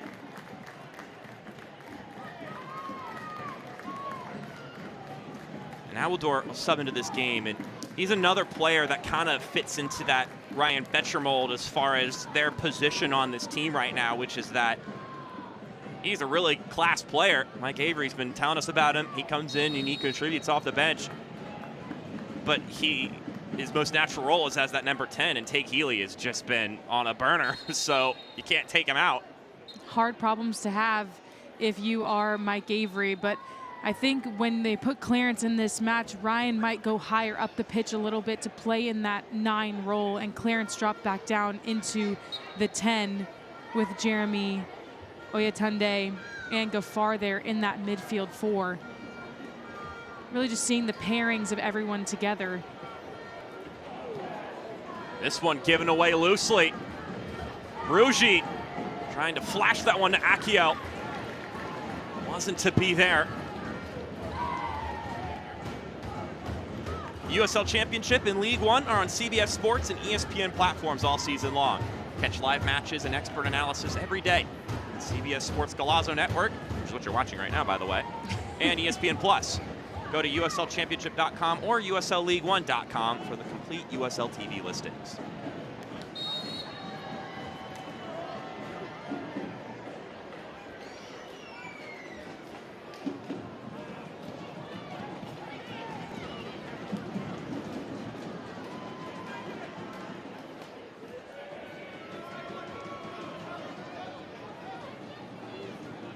Story in some of the games recently for Greenville has been just not being able to see games from the opening whistle to the conclusion. Obviously, that's not the storyline in the game here this evening. A lot of moments that they can feel good about, but ultimately the final product lacking. And then just those transition moments, you really got to bemoan, given the fact that it's the pain point you highlighted going into this game, knowing that that was going to be where you would be tested. And it's still occurring. And it's unfortunate for Greenville because they have been so organized in their defensive positions, but it's when they get on the ball and lose it. And like you mentioned, it's about where you lose the ball. If you're losing the ball in your own defensive half, you can take that. You can wipe your shoulders, you can wipe your hands of that, because you know that you can win the ball back better if you have the more numbers around the ball. But if you're losing in open play in the central part of the pitch like they have most of this match, Fort Wayne is going to punish you for that, and they have massively, once off of a corner kick and a transition moment where Greenville could not put anything away, and then in the run of play as well with Ricol's first goal. They're more more Wealth Management corner kick as Michael Rempel is ready to swerve in something here. Easy business there for Anthony Patty. That ball's not going out. Took a fun little spin on this turf and stayed in play.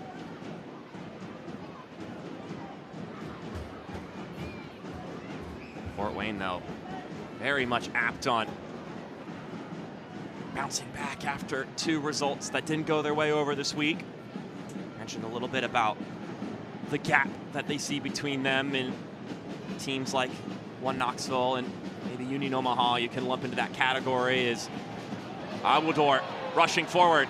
Clarence Awaldor stepping inside. That one glances off of Fricky. It'll stay with Fort Wayne, though.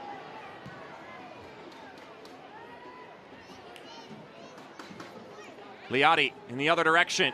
Has some numbers running forward. Tries to find Accio. And it'll get to him, but he has to drift out for the ball. Here's Fritz. Into the middle it goes. The gates close. Jeremy Garay will pick it up.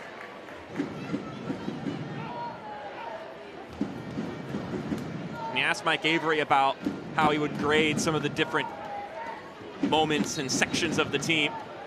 He essentially said that that grade is kind of shifting around because the group is just growing so much.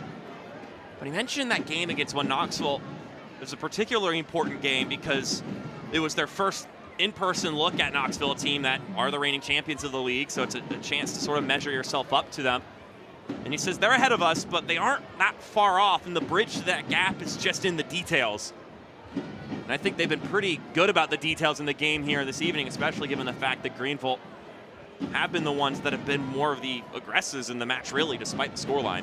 I think he said it beautifully when he said, we know that there's a gap between us and the top teams in the league, but the bridge to that gap is in the details of what we do. And I think you've seen them be very detail-oriented tonight in the way that they've pressed, the way that they've played, the ticky-tacky soccer that you're seeing throughout the field, the details of the foot they're playing to and how they're allowing their teammates to be successful and where they're putting them on the field as well, how they're defending in numbers, the swarm around the box, everything that you're wanting your team to do well, they have done well in this game. And you can't forget, they were on an 11-match unbeaten streak in USL League One play. That's the second longest in history by a first-year club. And these 2 losses, or 2 defeats that they had, were against the best teams in the league. So to go on that run, to go up against the best teams, and then to learn about yourself, to come back on your home pitch and put up a performance like they're putting up tonight is massive for the confidence going forward in the second half of the season. Going to be another change here. This time for Greenville is Zane Bubb, who basically hasn't played a match during that entire stretch of that unbeaten run for Fort Wayne. On one side, they end up appearance early on in the season and then returned to start against the Richmond Kickers over this past weekend. He'll step in for Evan Lee, trying to get him into good match fitness. I mean, he played the whole 90, even if that wasn't really the objective in that game against the Richmond Kickers, but he held up well in that game. And it's just going to be about making sure he stays fit and gets into that sharpness as well. It was his first game since March 18th, so it had been a long time since Zane Bubb had touched the field, and for him, it's, like you said, getting back to full health. He would be in training, and then he would fall right back into some sort of injury or just a knock in practice, Dave Dixon told us, but it's how do we manage him? How do we manage his minutes, but maintaining his quality as well on the field, because they need him in that back line. Yeah, they described him as someone who's really valuable on set pieces, and also mentioned that his absence has meant Evan Lee has had to play center back just pretty much week to week, despite how flexible Evan Lee is as a player. He could play in a lot of different spots, but without St. Bubb, sorry, Evan, you're on that back line.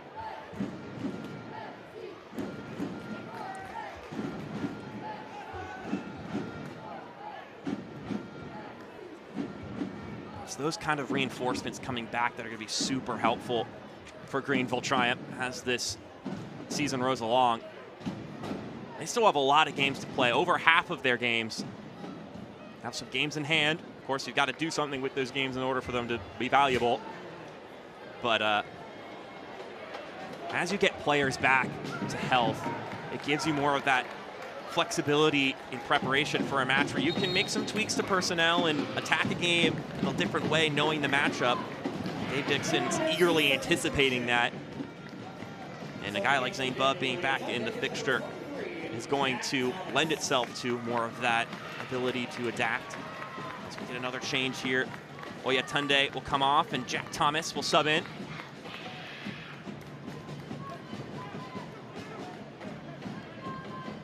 Still a lot of season to go.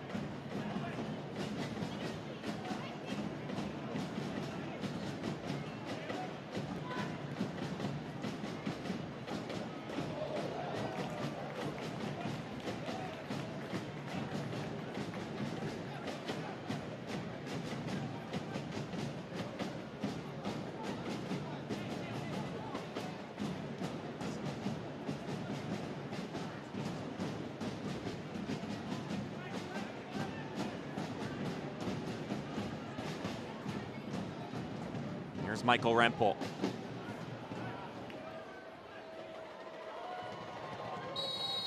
Stepping in once again and ends up being guilty of the foul there. 15 more minutes to go. 3 goals in this game for Fort Wayne. 1 from Betcher, 1 from Recol, 1 from Gaffar.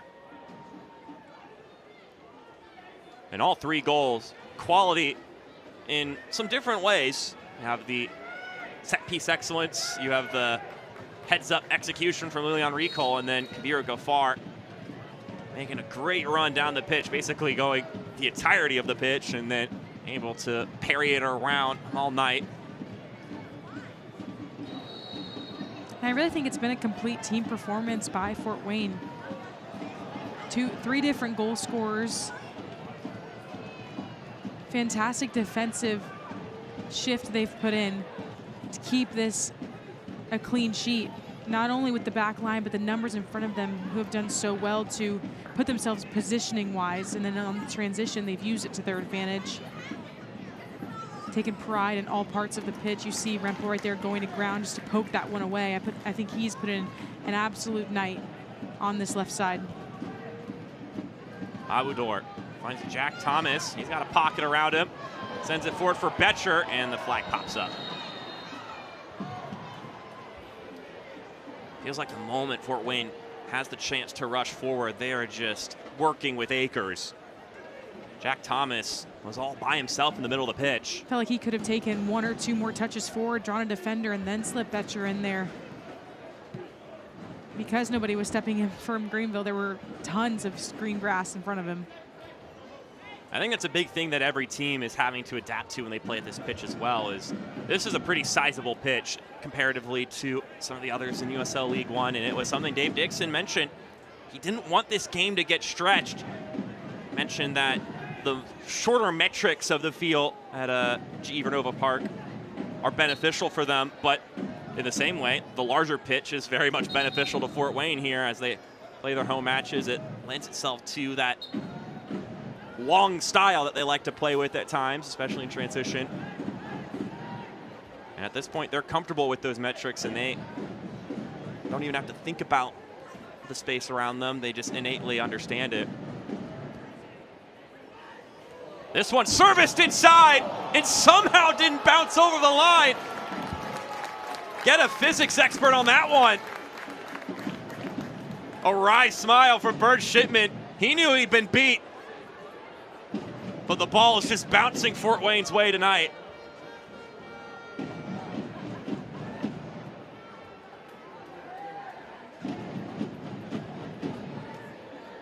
We were just talking about the home field. Right, I'm stunned how that did not go in.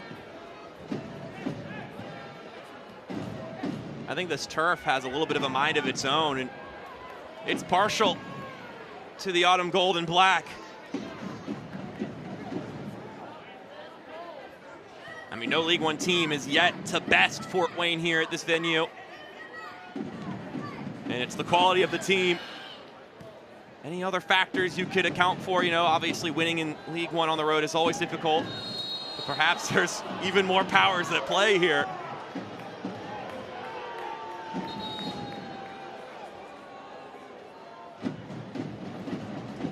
Another change will be taking place here. Jason Brugi will be subbing off. In comes Ezra White, excuse me. So Brugi's off, White is in. Someone who has been very successful in South Carolina at all levels of the sport, from high school into college, and now playing professionally in the state.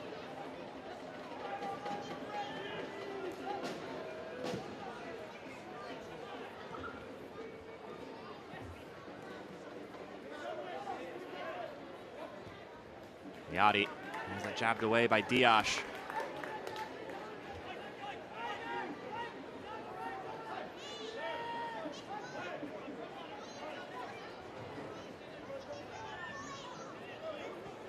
You know, there are certain things that have happened in this game this evening that, as a coaching staff for the Greenville Triumph and as players, you look and you go, man, we could have done better here. We could have maybe just been a little bit sharper there. But that last opportunity, you just throw up your hands and go, all right, well, I mean, just not our night, huh? Absolutely. I mean, they couldn't have done anything better, putting the ball in the mess, getting it in the mix in the first place to break down the back line of Fort Wayne. And then just the wrong bounce, I guess, for Greenville does not put that one away. Unfortunate, because you can tell right now they're still pressing the issue. They're still trying to get that opportunity. They're not hanging their head whatsoever. That's what you need from this type of team in this moment. 10 minutes left, they could throw their hands up and call the whole game, but they're still trying to push for points, push for opportunities. They know they can break them down because they just had one. Sliding challenge there from Hernandez, knocks the ball out of play. It's not really an easy game in League One. That's the lesson that this league has taught anyone who's watched it over the years to be the case. And that just continues for Greenville after this. They got a road trip to Corpus Christi. And that game particularly important given the fact that Corpus Christi sort of in a similar wavelength to Greenville as far as their league positioning. It's a little bit above the Triumph at the moment, but on the outside looking in, it's so tough to get results on the road, but at some point in time, you got to find a way to get some points here and there when you're not in front of your home fans. They'll be tested once again by Eamon Zayed's crew there. It's also a tough road trip for Fort Wayne coming up. Got to go to the West Coast to play Spokane as Liati works his way forward. And he's tripped up. I think this is just outside the penalty area, and it will be. A loose leg from Diash, and a free kick incoming. This is a hair outside of the penalty area as he just gets his legs tripped up. By Diash there. Greenville has had a ton of opportunities off set pieces, mostly from corner kicks tonight. They have not been able to capitalize. This one, point blank range from the goal, with plenty of options to take it, all with quality boots. Yeah, how do you opt to attack this is the discussion happening right now between Ajakwa, Evans, I believe that was Azad Liati that was also there in that conversation.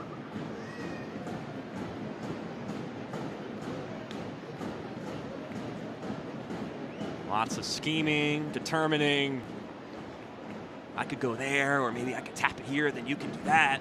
This is the free kick you practice after training is over, when everyone's getting off the pitch, but there's some extra time there to draw up plays and trick opportunities. See two players on the outside of the wall, hanging out unmarked right now. It's Ajakwa and Liati by the dead ball. Atahanyaya, our head official. Be the one to give the go-ahead. And there it is. Liati parried away. Bernd Shipman got both hands on it.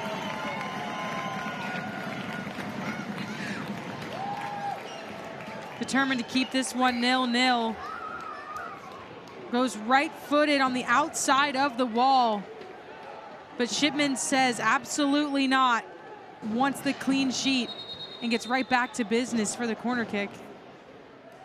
taken a little bit too quickly. Antahanyaya still trying to make sure everything is copacetic in the box. So Evans will have another hit at it. He's had quite a few corner kicks today. They just haven't translated for Greenville.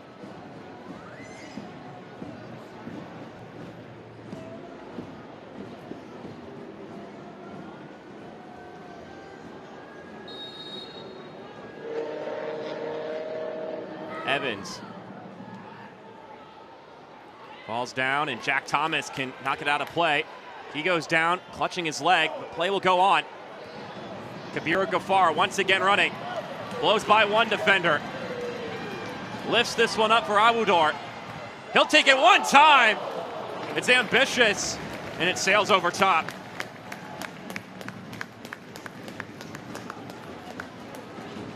Once again, off the transition moment, Ghaffar takes this one, attracts the attention from Greenville.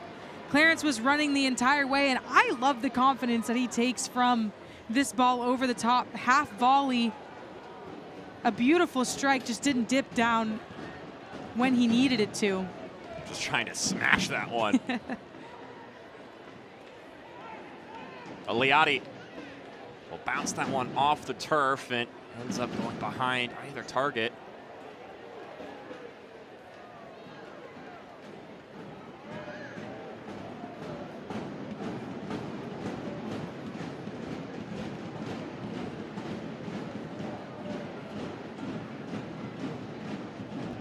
Betcher chesting it down for Garay.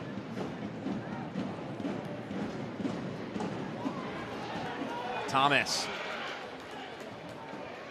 One-on-one with Bub. Cuts inside.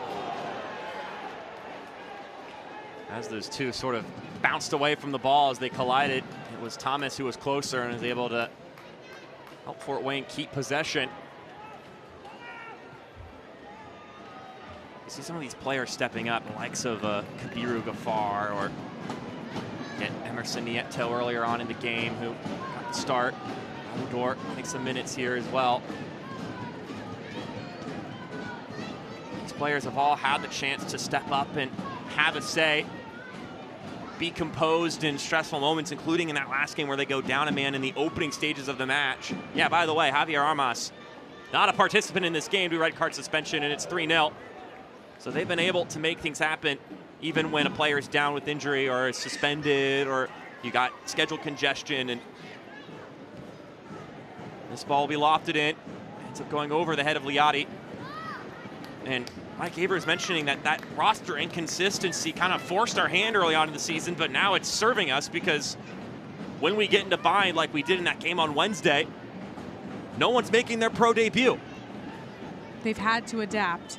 They've had to put people in uncomfortable positions and change up styles of play to really fit who's on their roster in that moment, and that makes a team better at the end of the day when you're getting down to those playoff games. Liati once again can't break through, but I think the flag would have denied that one anyway.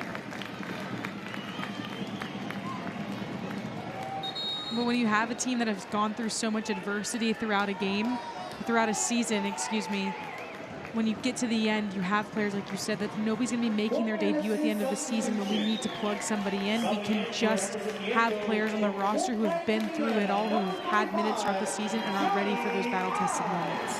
Well, speaking of debuts, another one here for Fort Wayne. 16-year-old Johnny I from Fort Wayne has been playing in Fort Wayne, and now he makes a debut for Fort Wayne's professional club in its first year of existence.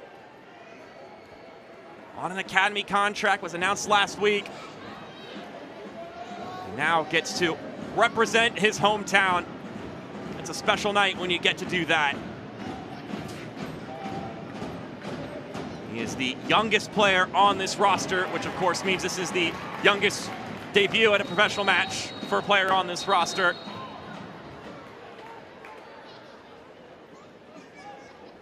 And that is just special for him, as he will get in some minutes here.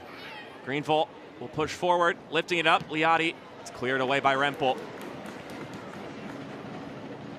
In one appearance in an international friendly last year when Fort Wayne was a USL 2 team. Of course, was the youngest to ever play for the club at that point in time, so obviously he can't beat the record that he set when it comes to club history, but he does set it in the professional ranks here with the debut.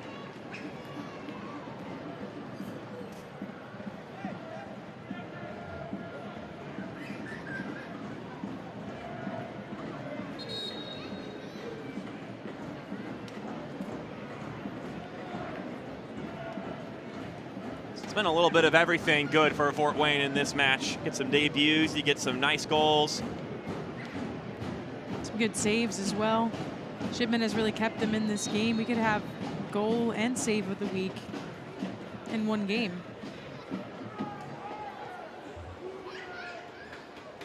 Of the 3 goals that have been scored in this match, obviously the highlight goal is that second one from Lilian Ricol, but from your perspective as you watch this Fort Wayne team, which of those 3 really makes you feel the best about where this team is going? Definitely the third goal. I think off the transition moment from a corner kick, you have the entire Greenville side up, so you have to make the decision to go, but it's the quality in that moment for Gaffard to really take control of the ball and know that the defender is right on his back, but continue to go forward up the pitch and be calm under pressure is massive. Hunting for a 4th here as we get 2 more minutes added on. And Johnny I will be called for a foul. And at 5'6", still has some room to grow, I think. I don't think he meant to commit that foul. I think he was trying to just get his bearings of where he was in the field. I mean, can you imagine, though, being a teenager and stepping onto the pitch, and then you see guys like 34-year-old Brandon Fricke right there, and 32-year-old Amal Knight, your goalkeepers, 32-year-old Bernd Shipman. I mean, some of these guys are twice your age. I cannot imagine for him. He's probably so excited getting up there with the big guys. I'm not sure how he commits a foul on somebody that's way taller than him when he's just going when he's jumping up straight with them. But it's so exciting for him. You can see it in his eyes. He's just trying to be in the right place at the right time.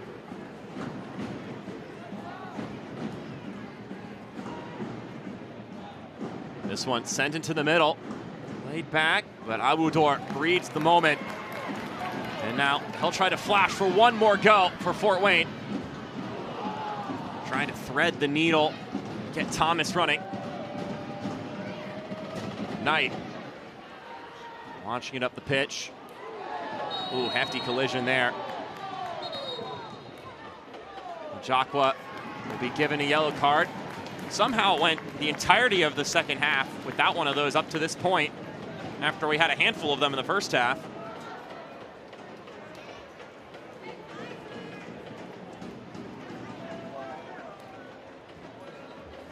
And that was Diash that took the hit to the face, which now makes it 2 games in a row as we get this yellow card tonight presented by Arnold Taylor Riddenauer, attorneys at law, protecting your rights on and off the pitch.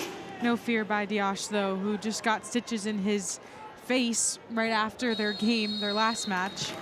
No fear going up for that header. Final whistle sounds, and Fort Wayne are back in the win column in style. 3-0 your scoreline as they knock off the Greenville Triumph here at Ruoff Mortgage Stadium. 3 impressive goals leads to 3 points. And one of the players that was very influential in that was Lilian Ricol, who subbed out of this game. And he is our man of the match, presented by PSM ONE, keeping Fort Wayne FC healthy and match ready all season long. A goal, an assist, and, well, no better time to revisit that goal and assist than right now, Jade. You couldn't ask for more from him. He was everywhere on the pitch tonight. Gets this ball from Tay Healy, puts his head up and buries it in the back of the net. And then this was off the corner kick, my favorite goal of the night from Fort Wayne. Unselfishly passes this ball up the pitch after he fights off his defender for the assist for Gaffard's 2nd professional goal in 2 games. 3-0 your scoreline in this affair. We're going to step aside. When we come back, we'll wrap this all up in a nice little bow. 3-0 your final score. Fort Wayne victorious over the Greenville Triumph here on the CBS Sports Golazo Network. We'll see you after this. At Ruoff Mortgage, we understand that you don't just need a mortgage. You need someone who knows your kid's name, your dream for a backyard, and that this is more than a house. At Ruoff, we've got your person, the one you'll lean on from your pre-approval to the closing table. Your loan officer will be there with you every step of the way. The right home begins with the right person by your side.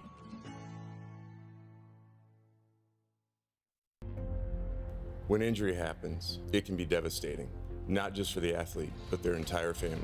This is where Parkview Sports Medicine comes in. We come alongside the athlete and the family and bring them back to where they once were. There are stories like this in every community, in every single one of our high schools, in every single one of our universities. It's the relationships that we build. We're building ambassadors for Parkview for generations to come. When you're looking for your next vehicle, there's a reason so many families choose Kelly Automotive Group. With 9 dealerships, 14 brands, and 3 convenient locations, you'll find an incredible selection of new and pre-owned vehicles. Plus, enjoy free car washes for as long as you own your vehicle. Our commitment doesn't end when you drive off the lot. From routine maintenance to collision repair, detailing, and accessories, we're here to serve you long after the sale. Experience transparent pricing, exceptional customer service, and a team that's here to earn your trust every mile of the way. Kelly Automotive Group. Why buy anywhere else? Welcome back here to Ruoff Mortgage Stadium one last time before we send you home. Let's wrap everything up here for some post-game coverage on the CBS Sports Golazo Network. Mark Schoenster, Jade Parquette with you here. 3-0 in favor of the home side, Fort Wayne. And boy, was it an evening to remember for this side.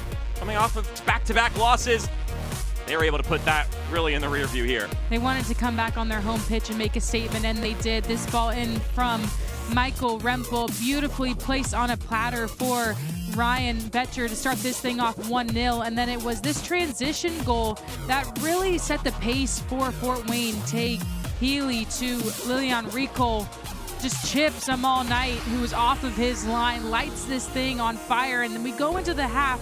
It was 2-0, and there were some saves before the 45 minutes was up from Burnt Shipman that really kept them in this game. But it was in the 58th minute where Fort Wayne would really put an exclamation mark on this one. Lillian Recall once again passes this one up to Gafara, who just streaks down the entire pitch from one box to another, and then the outside of his right foot takes his first touch to cut off his defender, and then outside of the right foot around Amal Knight to give himself his second professional goal, and then the game would not be over without Burnt Shipman's save to really keep this clean sheet alive. There was a corner kick right after that was saved as well.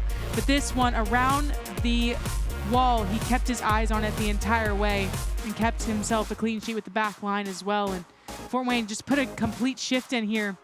Back at home, 9 shots, but 3 goals for them to the 0. Greenville had a ton of quantity, but not a lot of quality in front of net.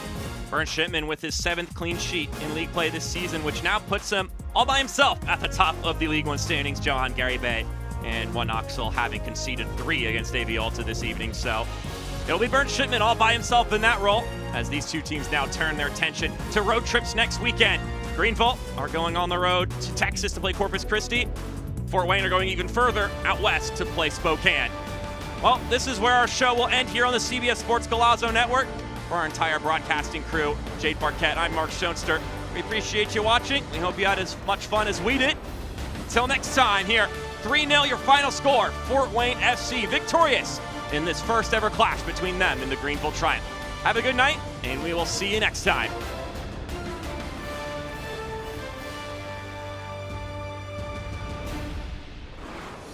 This copyrighted telecast of the United Soccer League cannot be retransmitted, rebroadcast, or reproduced without the express written consent of the United Soccer League.